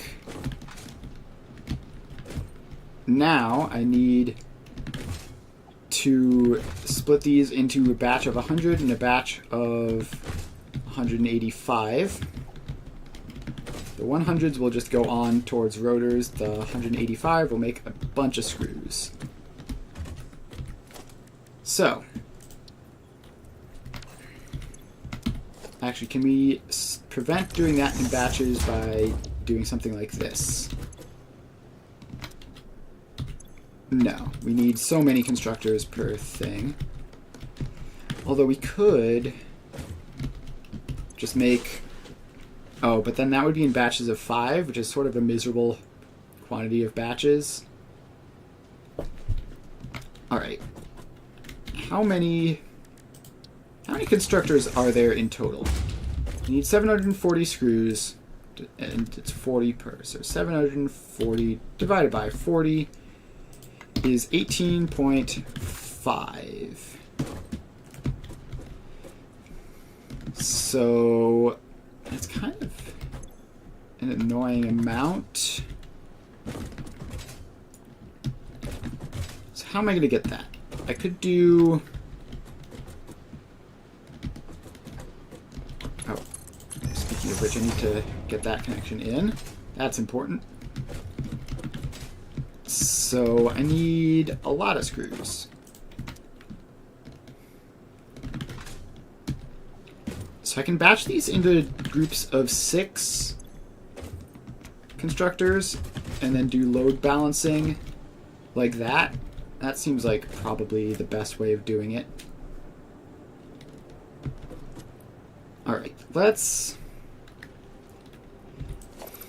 I think we actually going to want that to be facing sideways, just because it's going to be quite long. So let's expand this foundation out like this.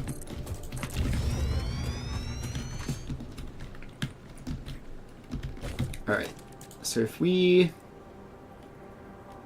have 1, 2, 3, 4, 5, 6.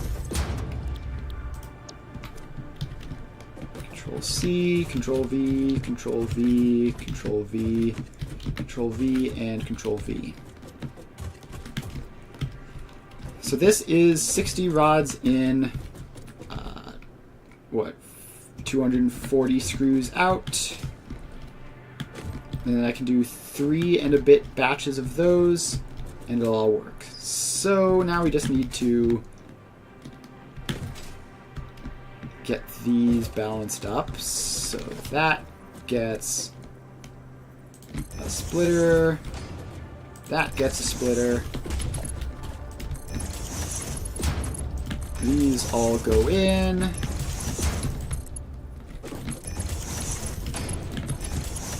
Those all go in. And then we have another splitter there. This can be relatively compact. Why are you like this? Why would you do it that way instead of that way?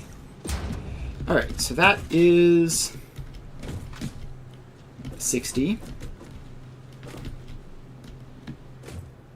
So we need to, in order for this system to work, we're going to have to bunch all of this up into one thing of, hang on, actually, this is what, 285 rods? So we need to split off the 100 rods. Alright, let's just do that first. So these are each 47.5 rods. So we need a combination that gets to 100, which would be 60 plus 40. Alright, so let's take a merger off of those. Check the MAM, since that's just finished. Encased industrial pipe, stitched iron plate. Let's re-roll iron pipe, also pretty good, but still not what we're looking for. Alright, so we take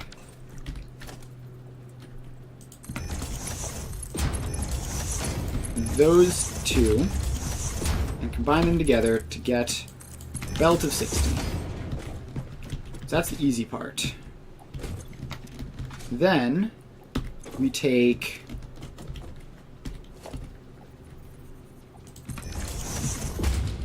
these two, combine them together. No, not like that.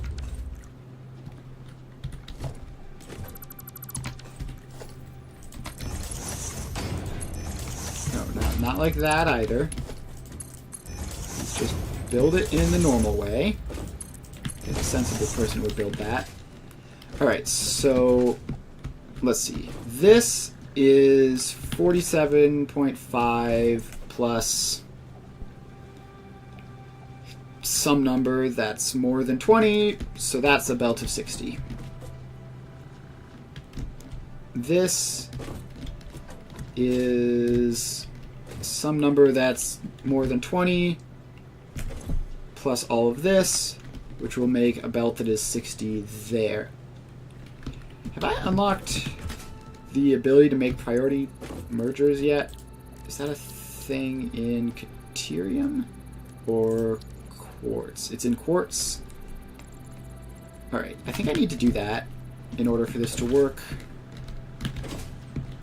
It's sort of a niche situation, but I believe it is necessary.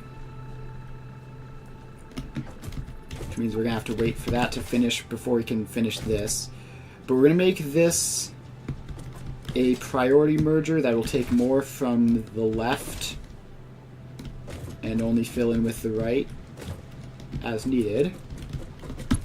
But then we get another belt of 60. So now we have 120.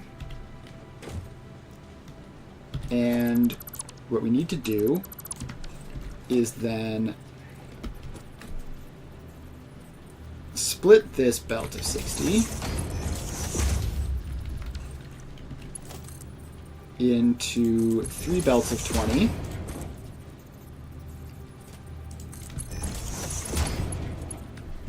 And that. And then we need to merge these together, which I've built that merger in facing the only way that doesn't work, as is typical for me. Alright. So then that is 40, and that is 20. And finally, we merge that 40 up with this 60 to get a belt of 100. Alright, so that is fully used. It is all going there. Assuming I make this... I'm going to make all of these priority mergers, I think. So that is fully used. Some of it's going there, some of it's going there. That... So then this plus all of the remainder go over this way. And merge up into a belt of 185. Which I actually think we want to come out here, just for spacing purposes. Yeah, this whole situation is not trivial, and it would be made a lot easier if the belts wouldn't randomly go into the wrong thing every single time.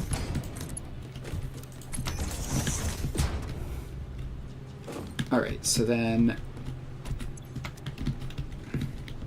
that's going to need to be Mark II. That'll probably need to be Mark II. And that'll be Mark III. Alright, so now we have a belt of 185. Oh, as soon as I merge that into it. Alright, that's the belt of 20.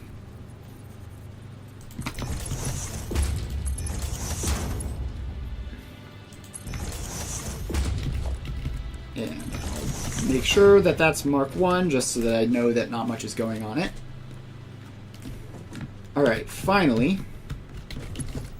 after all that, we have a belt that is 180.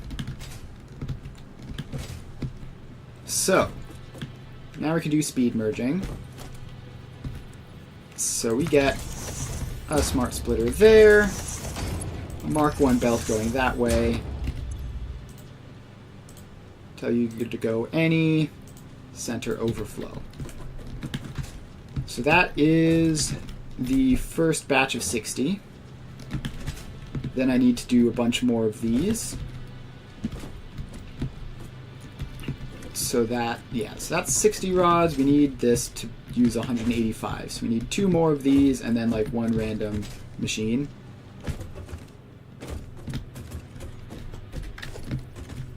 Alright, so let's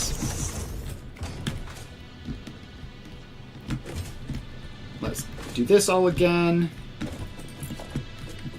1, 2, 3, 4, 5. And let's expand this out. 6. 1, 2, 3, 4, 5, 6. And I think literally 1 extra machine.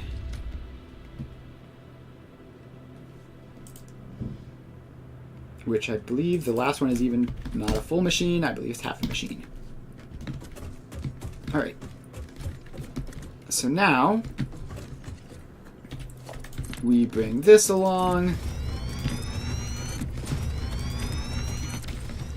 Expand that out. And we need to put these splitters in here. So you get a splitter for your batch of 3. You get a splitter for your batch of 3.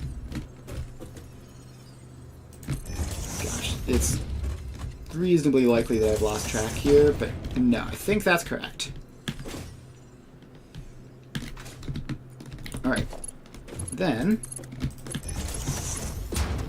these all go into their batches of 3.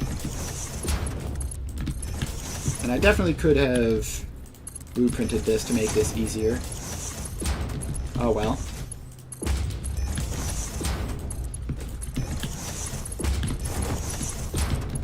And alright, so those are all the batches of 3 done. Now we just come back here and we get another splitter, which goes there and then into those 2. And then another splitter, which goes there and then into those 2. And then that last one is a special snowflake, which we'll deal with separately. And now, finally, we take this belt and we run it along. And actually, we should get the splitters in and place the belt on the splitters.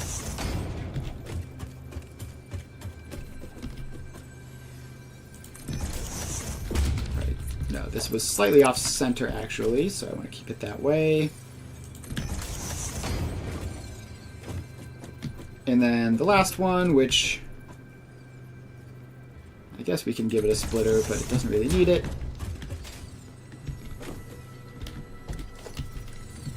Alright, that needs to be a smart splitter.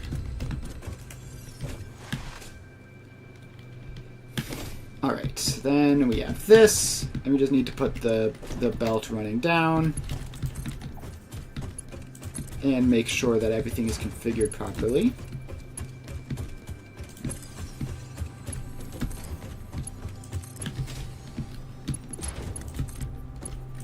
Alright. The last one doesn't need to be Mark 3, that can just be Mark 1. Although this one does need to be Mark 3 because it's going to be like 125 at this point. Alright, so then these all connect up with specifically Mark 1 belts, which is necessary for this to even function. With a MAM finished, that's good. Iron wire and cast screws. Bit late for that, but whatever. And we're out of hard drives. So let's unlock crystal oscillators. And then we're going to have to manual craft a bunch of them. Research completed. Crystal oscillator recipe unlocked. New quartz research available. So yeah, we have to manual craft a bunch of these crystal oscillators in order to get the correct priority mergers.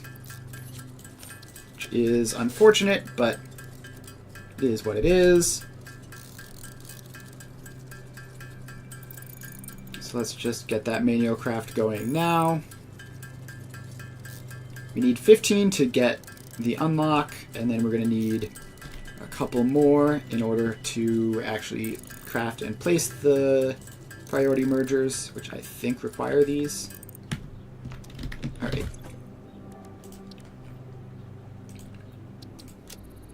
Priority mergers unlocked.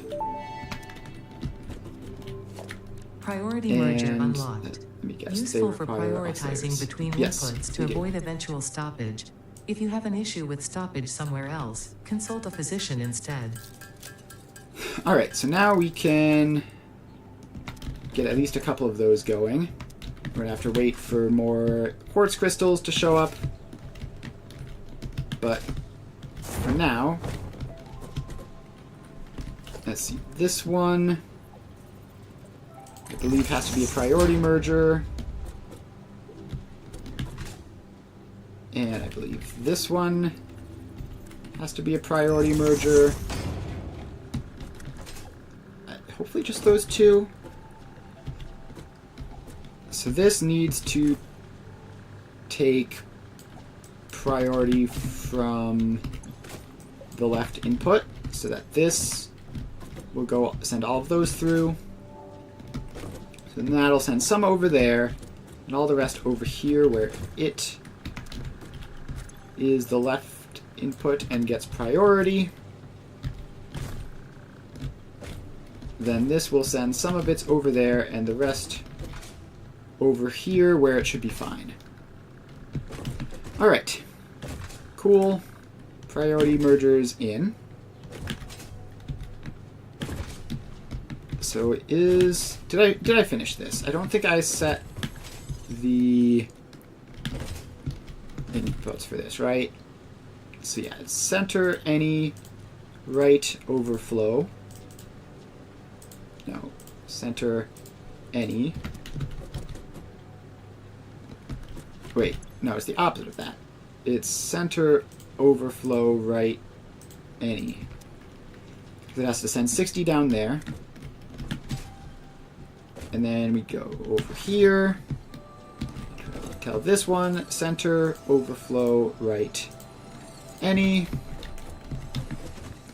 And then this machine will get the last little bit and be good.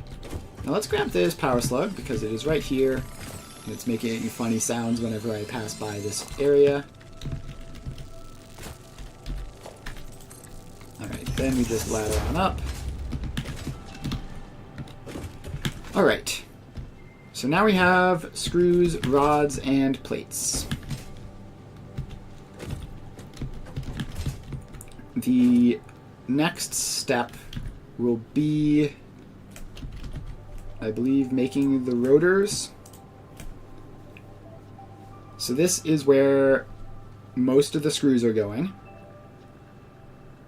We need 500 screws and 100 rods to meet up to make the rotors, which, since the screws are all facing that way, we're just going to bring the rods over. So this is them. And now they go into a floor hole.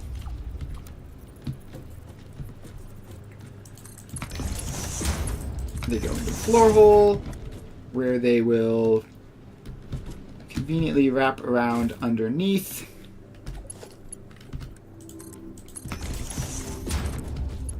And come over this way.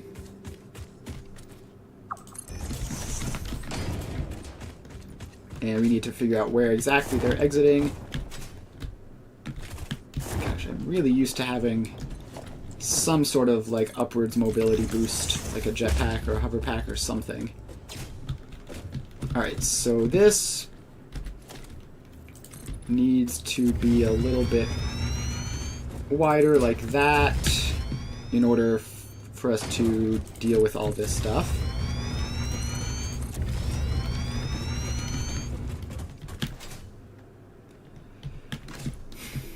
Alright, then the rods can come through like here, I guess. This is as good a spot as any.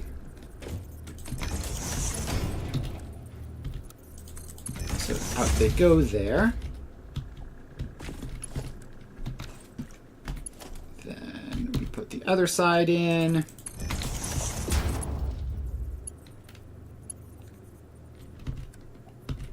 And we can add that curve in just so it looks a little bit better. Alright. So now we have 100 rods and a whole bunch of screws. So we need to find out where is possible for us to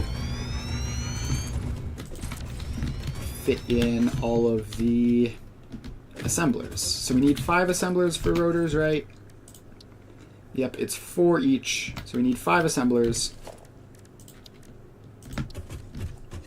So they can fit right back here. 1, 2, 3, 4, 5. Okay, 5 is an annoying number to split this into,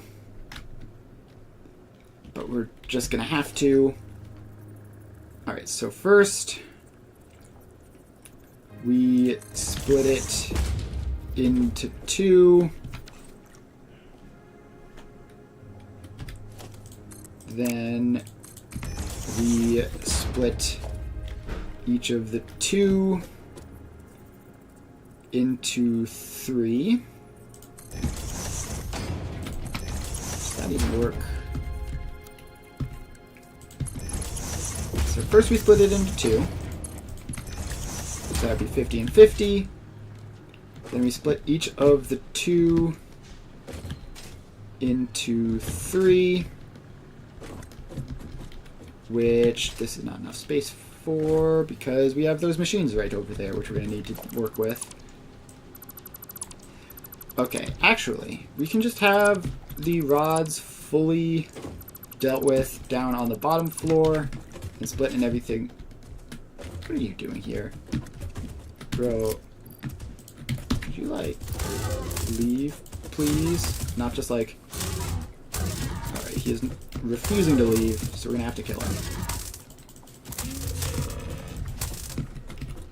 Alright. Dead. Samples of new alien species acquired. Notable features are blunt teeth, suggesting it is herbivorous, and a thickly plated skull and spine, suggesting it is proficient at inflicting and receiving blunt force Put trauma. all those in. Research the remains in the MAM to establish classification and potential countermeasures. And then we put all of those in. Alright, so instead of the rods coming up, they're just going to stay and split down here. So we are going to need a wall or 2 to make a foundation, which I'm going to stand on, and then construct my 1 to 5 splitter.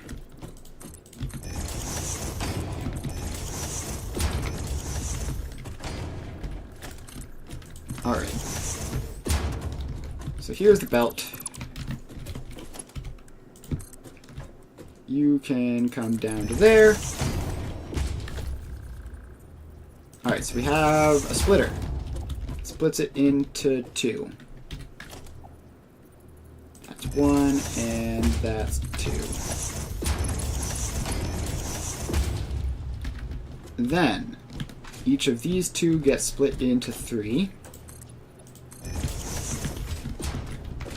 So that is 1, 2, 3, 1, 2, and 3. Then one of these gets merged back into the source. Back you go. Now let's make that a Mark III belt, just to be sure that this will all work. Make those Mark II belts, just to be extra sure. And then we have 5 evenly distributed belts, which can now go into these. So that gets 1. That gets another. And the space is a bit weird because of the geometry here. This is the price you pay for building close to the ground. Alright, so then that one goes there.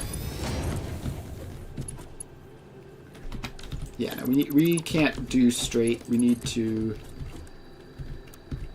build default in order to save space. So that can just go into there. And then this one can go into there. And then this last one goes into there. Alright. So that is a 1 to 5 splitter, so the rods are dealt with. Now we need to get up here somehow, which, let's just place a stupid ladder. Alright, so rods are dealt with as long as we just put these in. What time is it? 4:16. Hopefully enough time. So now we just need to get... What are these making? Rotors. Paste.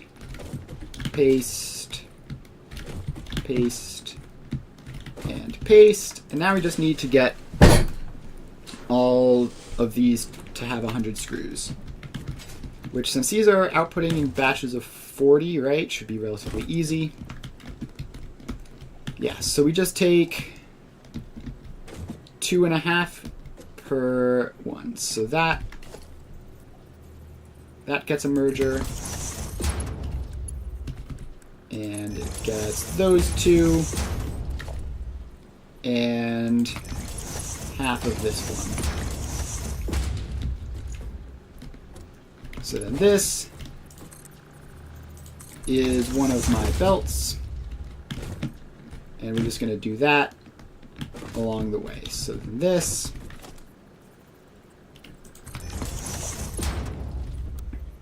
gets these two.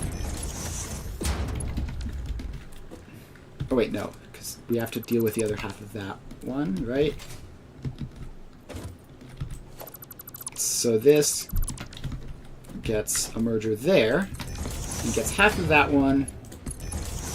And it gets these two. And then we have another one here,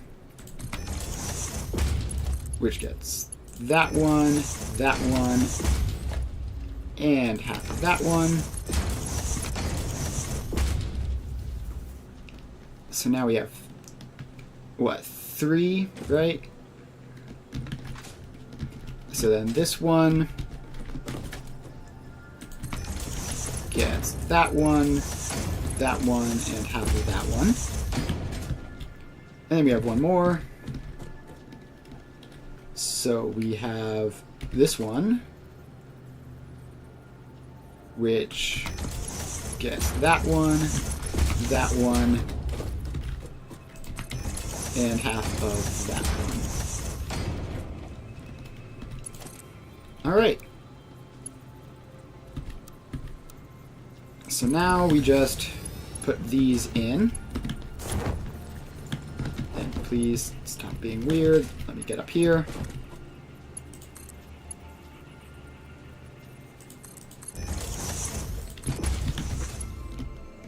And we're going to need to make all of these Mark II, of course.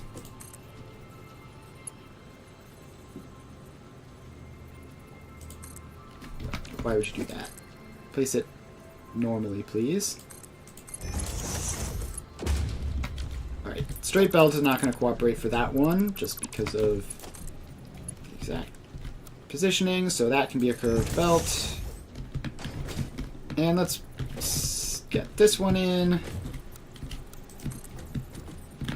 So it will come around there, and then in. And then finally this one will come around there,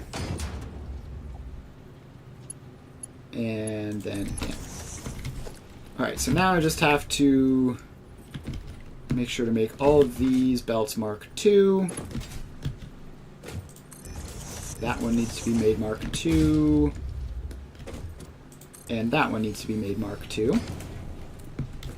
Alright, and that is 20 rotors. Cool. Then next up will be the reinforced iron plates. And let's see here, clear out the inventory. How does my inventory just keep filling up with all this stuff? I need more inventory slots badly. Get rid of 1 fabric, that's not doing much of anything. 5 quartz crystals are not doing much. 3 of those are fine to be without. Alright, should be fine. Alright, so next up are the reinforced iron plates.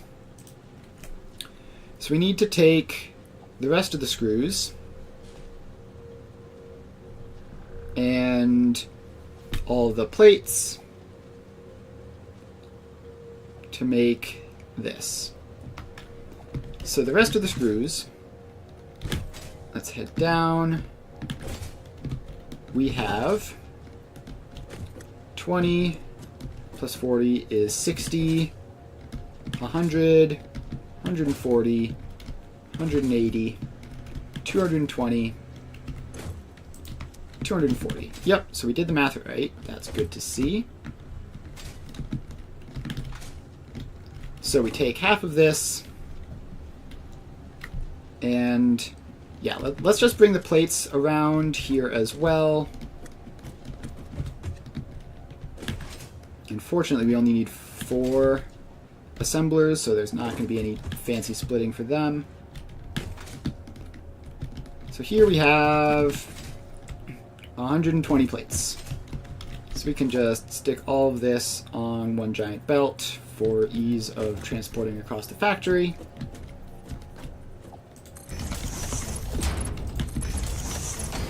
So let's just get all these mergers in.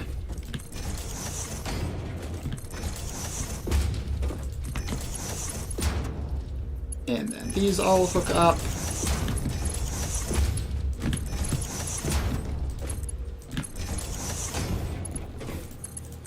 And then these all hook up. That's 20, 40, 60. So now we upgrade to Mark II and carry you the rest of the way. Then we drop underneath.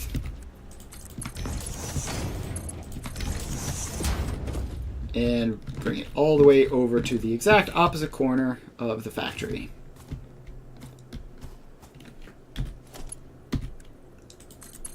Alright, so then that goes, and then this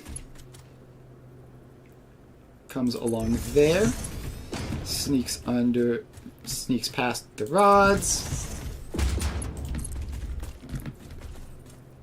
and these just keep on going.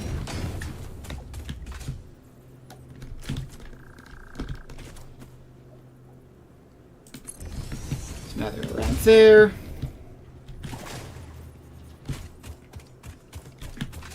And where are we? Alright, we're over there now. Almost through.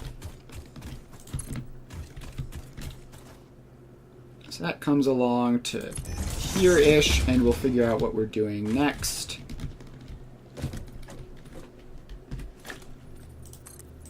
So that gets a ladder so I can climb up.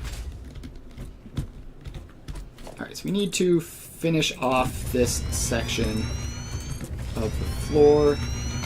And yikes, concrete supply. Concrete supply is a problem. Alright. We're down to 31 concrete, which is not amazing. Can we just get a nice little basic local supply going here? So you're a miner Mark II, making a bunch of limestone. Here's a couple of constructors, which can use the limestone.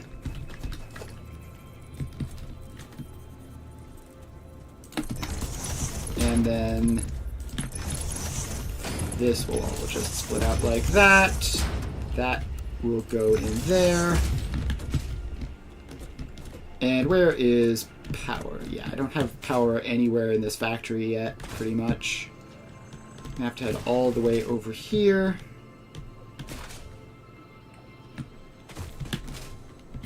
Alright, so there's a power pole. We can bring it over.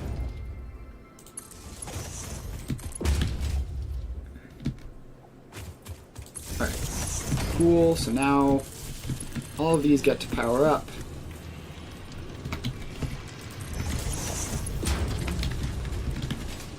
And we have more concrete.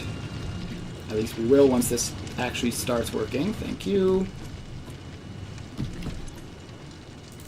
Let's set these to 12 because they're never going to get more than that. Or no, not 12. Is it 14? 13.5. 13.333. Yeah, because they're getting 40 a minute on these belts, because that's 120. So there we go. Concrete production is a go, and we just need to merge it up. And put it in a storage container for easy access. And I have enough Mercer spheres that I can make this a dimensional depot and have that be twice as good. Which seems like a good idea. Like, realistically, I'm going to need multiple dimensional depots of concrete at some point. May as well have it be now. So let's manual craft some fluctuators. 9, 10, and no, non-industrial storage container, just a dimensional depot. Alright, so that should help that out. So concrete is now much more capable as far as dimensional depot uploading goes. Still pretty slow, but this is now 3 constructors for like a total of 40 putting into this box, plus the one back home, which is like 15. So yeah, we're doing a lot better in terms of concrete production now. Let's just grab whatever we can and go back to building. With hopefully enough to last a little bit.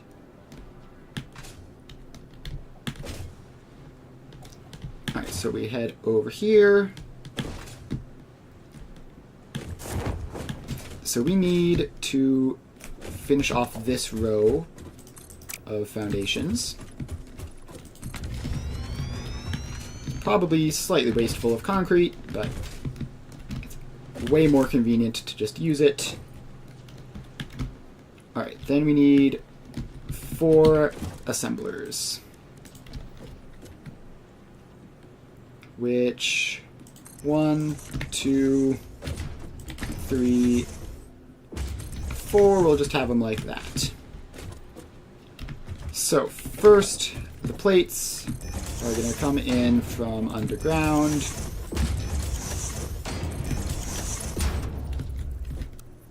And boom, boom, boom, and boom. Then we can connect all this stuff up.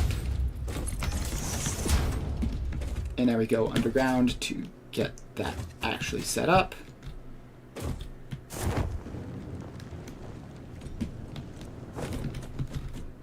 So we need a little bit of space to do the splitting, but not much, and concrete dimensional storage looks like it's doing a lot better now.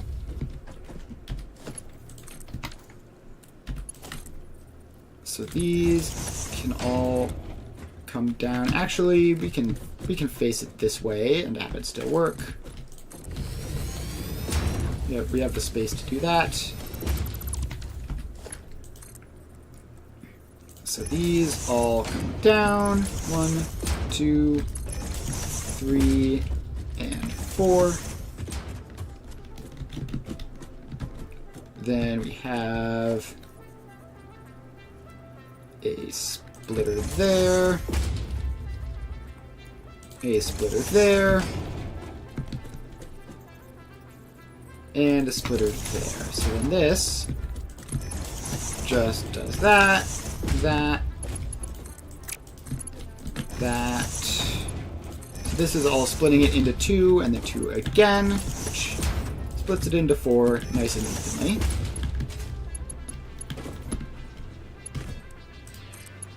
Alright, so that's 120 going in, so those will both be 60, those will all be 30. Alright. Success. Now let's just head out here and place another ladder to get up. Alright. So those are all 30, right?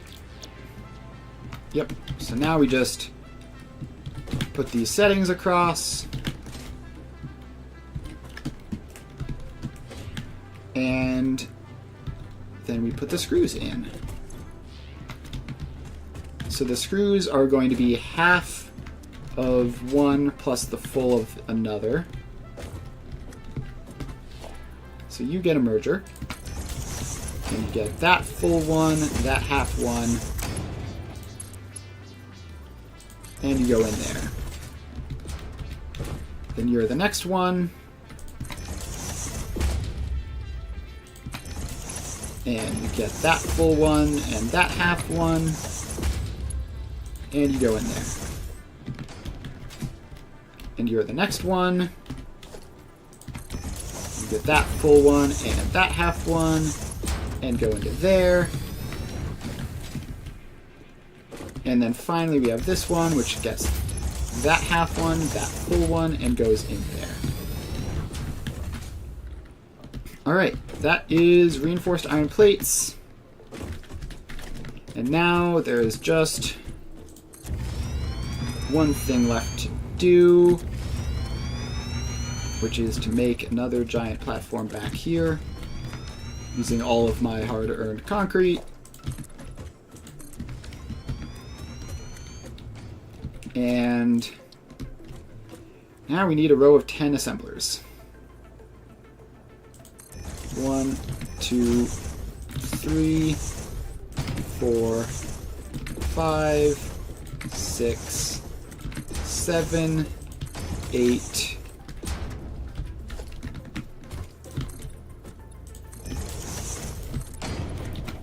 And we need to grab more concrete. Fortunately, I set some up for this exact purpose.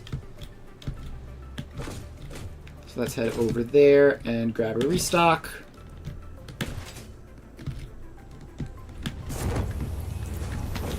Another 56 out of that. Better than nothing. Better than nothing. I was hoping it would be more than 100. But I guess we're building relatively quickly here, so it can't really be helped.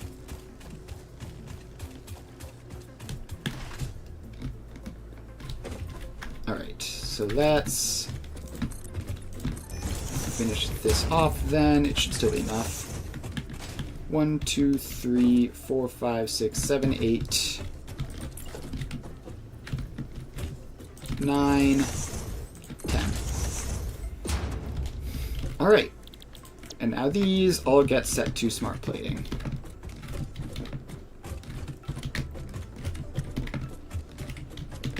And we'll just paste the settings through. Alright. So now we have to actually split these properly. So this is 5. So it needs to split into 2, 2, and 1. Okay, better way of putting it. There are 4 of these and 10 of those. So if we put 2 on a line, then it would split into 5. Yeah. Okay, so we're gonna have to do the old 10-way splitter. So let's do that underground, because the old 10-way splitter is not short. 3 and 4. And then these all get lifts going down.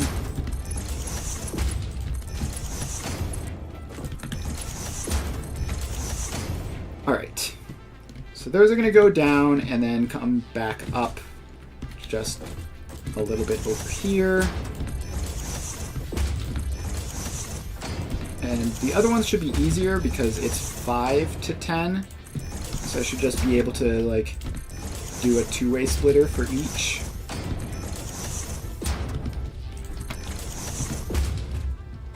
Alright, the spacing between these is somewhat horrible. Alright, let's have them all lined up like that. Is that next one lined up? Yes, this one is the only one that isn't. Alright, so we have all of those. And now we put all this stuff in.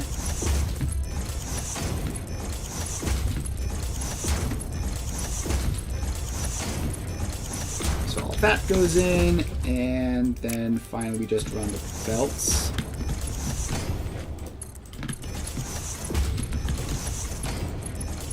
Alright, belts go across.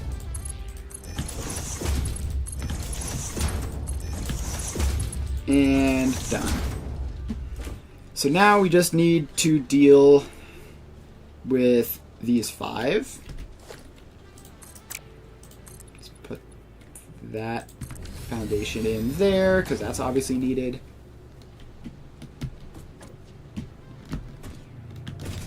So if we deal with any more than one of these at a time, it gets very messy. So let's start with a splitter. And you go there. And then you come over here. And in there. Because these are 4 out, and those each use 2. Alright, this one, I think we actually need to save some space by having this transfer over there as a single belt. And just getting as far over to the side as it honestly can. So then that goes into that and that. Then this one comes over here.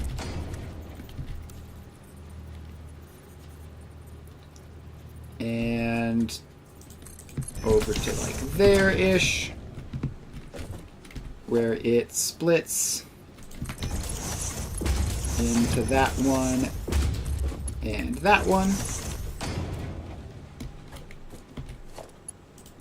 Then this one comes over here and then keeps on moving.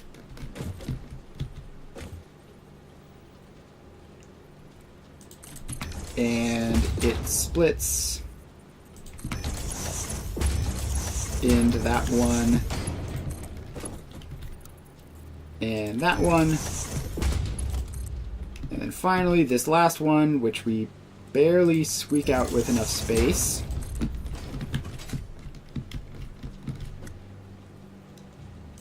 Comes over there and splits into that and that.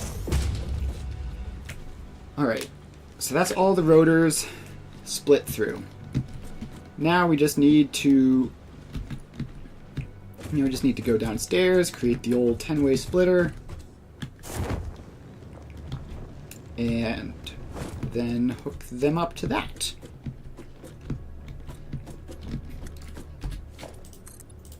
Alright, so let's get the floor in for all of this. Alright, so first things first, we just merge all of these up.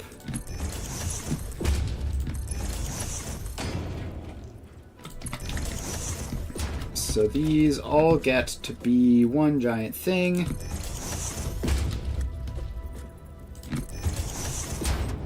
And that one, and that one.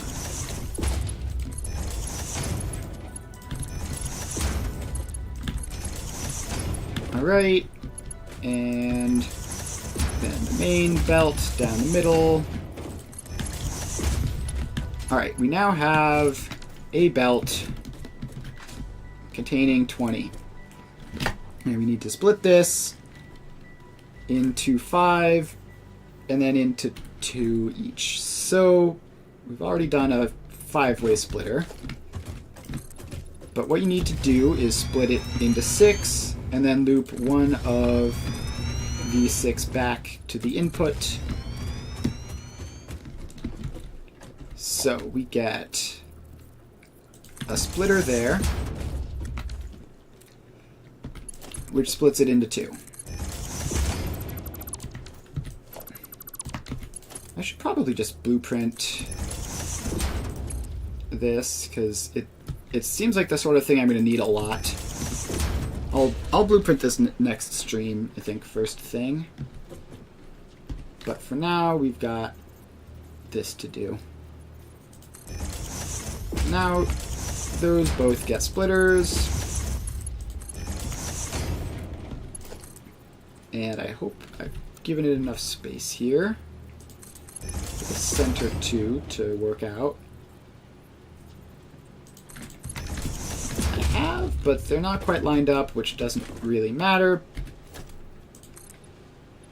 Alright, so you get a little bit more space there. So then we have those. And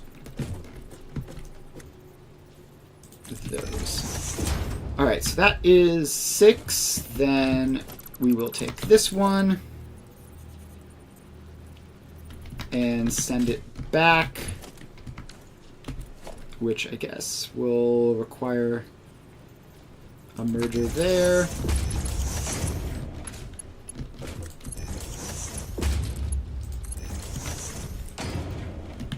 So now we have 1, 2, 3, 4, 5. Alright. Now, not quite out of the woods yet, and we're using up some of the precious space underneath of these, which isn't ideal. But now we have to split all of these into 2 again, which I think I'll go point that way for. Just try to get some extra space out. But we get those 2. Then we get another splitter there, which takes that one into those 2.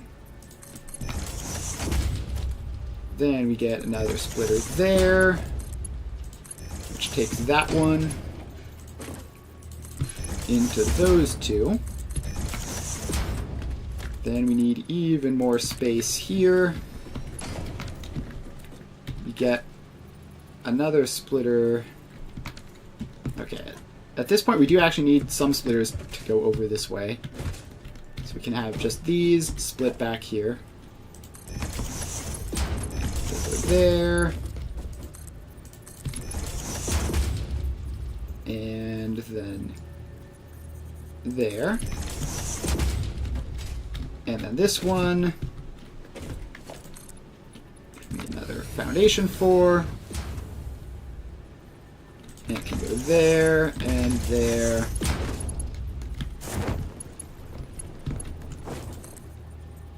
And then there, and there. Alright, so now we have 1, 2, 3, 4, 5, 6, 7, 8, 9, 10 belts, all of which should be even. And we just have to send these up to there. Alright, that is not the most convenient place for that to ever be. But I think we can just clip that through and have it be fine. This is all underneath the base anyways, so no one will ever see it. No one has to know. Alright. Then that hooks into that one. That hooks into that one. Alright, then these two need to just like wrap around and up and go back on themselves into there and there. Then we have all of these. So this one can go up. I mean, it's actually like directly underneath that. So I think we're just gonna have this. Although, is that even gonna work? No, that's not gonna work. All right. So that one goes up that way. This one goes out that way. We might have to have it twist around a bit to work. Alright, cool. Now it should be relatively straightforward. That goes into there.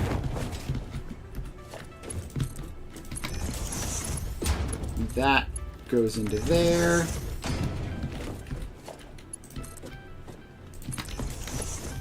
That goes into there, and one more. That goes there. All right. I believe that is mission accomplished. We just need to take all of these, merge them up, and put them in a box. So let's get a floor in.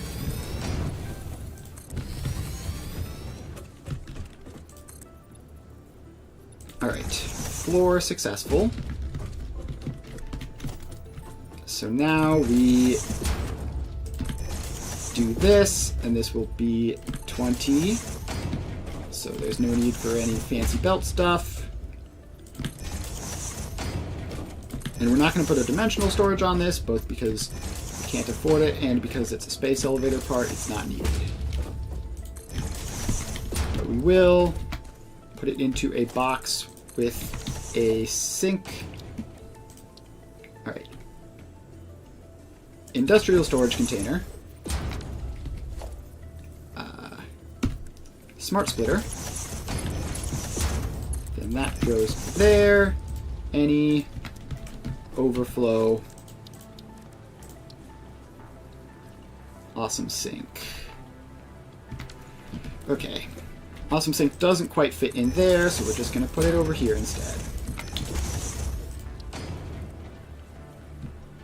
So that. And we say left is overflow. And there. Alright, we have 10 minutes to finish this up. Let's just attach all of these belts in.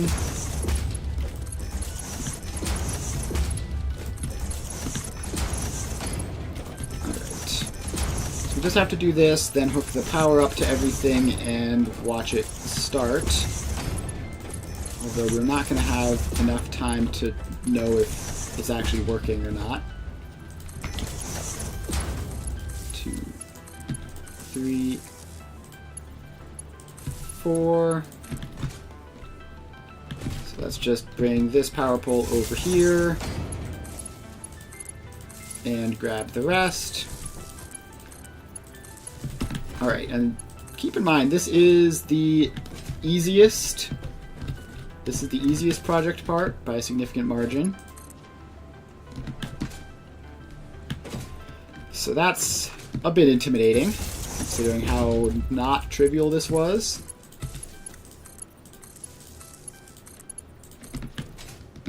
Alright, so now we power these ones up. 2, 3, 4, 5. And then we come back here and all of the screws. 1, 2, 3, 4, 5, and then we have another one. Do all of these. And I think I'm gonna have to copy paste recipes into the screws, looks like. Oh no, this is confused because none of this is technically connected to a power grid yet. Alright. So then we get all of this.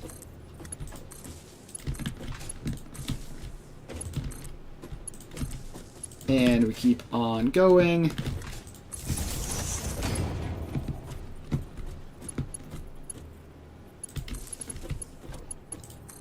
And we connect all of these ones up.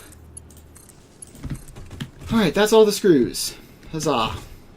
Now we have to bring the power line down here. Ah yes, the good old days when all we were doing was this stuff. Alright, so let's just bring that power line. And hook all of those up.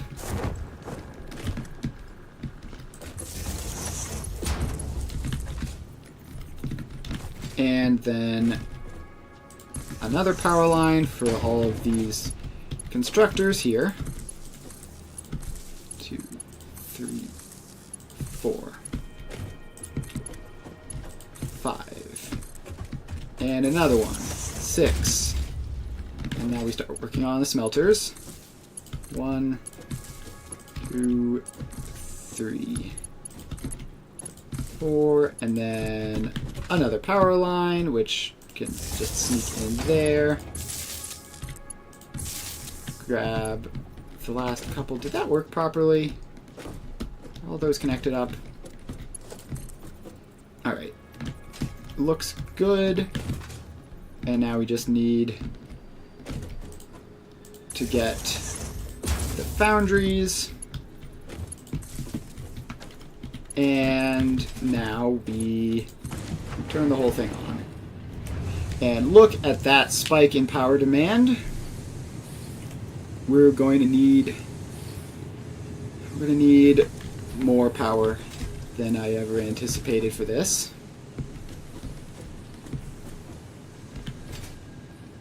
Alright, there's a bottleneck in here. Yeah, so that was a problem. Fixed it. And that was a Mark II belt in there, which meant this whole thing wasn't working. But that's that problem fixed. Now all of these get to start up.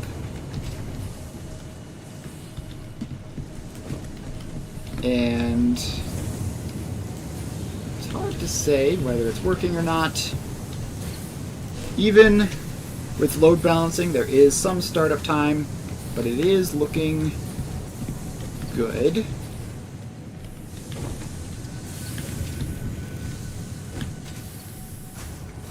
The plates are coming out. Then the steel is going here. These are all looking good.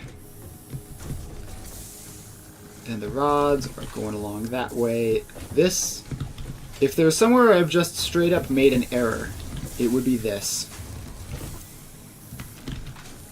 But doesn't look terrible to me. It doesn't look terrible. I really wish I had unlocked the trackers so that I would know how much everything was. Like how fast everything was going. This is registering as 97%. Is that consistent? It looks like that was just a starting hiccup, and this is running as intended.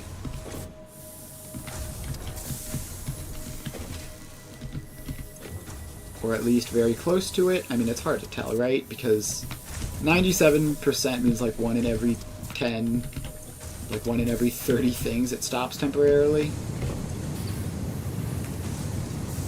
Yeah, this is even showing 98%, and it's clearly at 100. So yeah, that's just a tracking error. It's not actually below 100%. Then we have all of the screws. Shout out to all the screws. Alright. Some of these look like they might not be working. No, they are. That's at 100%.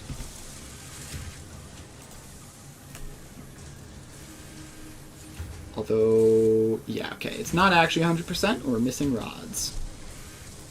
That is... Oh, that's just going to be because the splitter is warming up. So yeah, the 1 to 5 splitters do have a bit of a startup time before they function properly. That's probably what we're seeing there.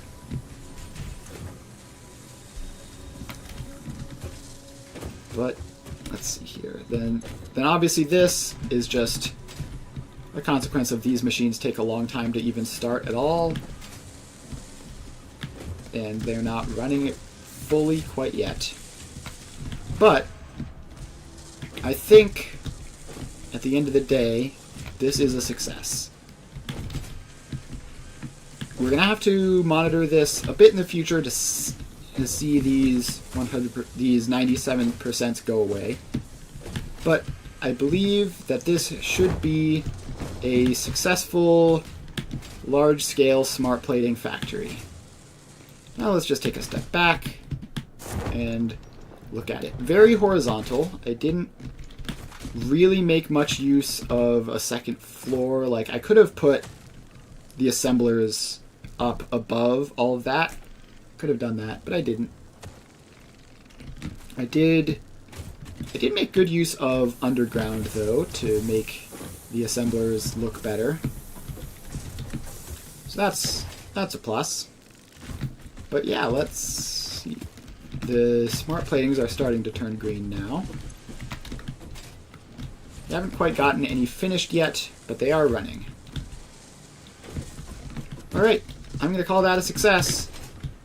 This was definitely much more interesting than my usual, one smart plating assembler, get it running for quite a while, eventually it'll finish. This is producing 20 smart plating a minute, and 1,000 divided by 20 will finish in an hour. So by the time I have the next factory up and running, this will be finished and just producing extras. And eventually we'll be syncing it for points, but we're going to start off with just filling up a giant box of them. And yeah, look at that. Up to 6. Pretty cool. Alright, it is 4:59. So thanks everyone for hanging out. I will be back on Monday to play more Satisfactory, where we are going to finish this off and probably have to upgrade power again.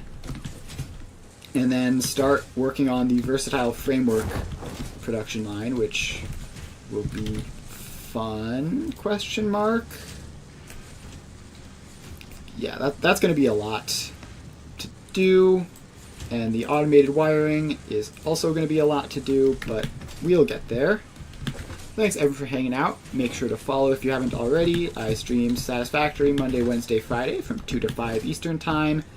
And I stream Foundry Tuesdays and Thursdays, same time. So if you're interested in factory building games, especially of the 3D variety, then definitely follow. And otherwise,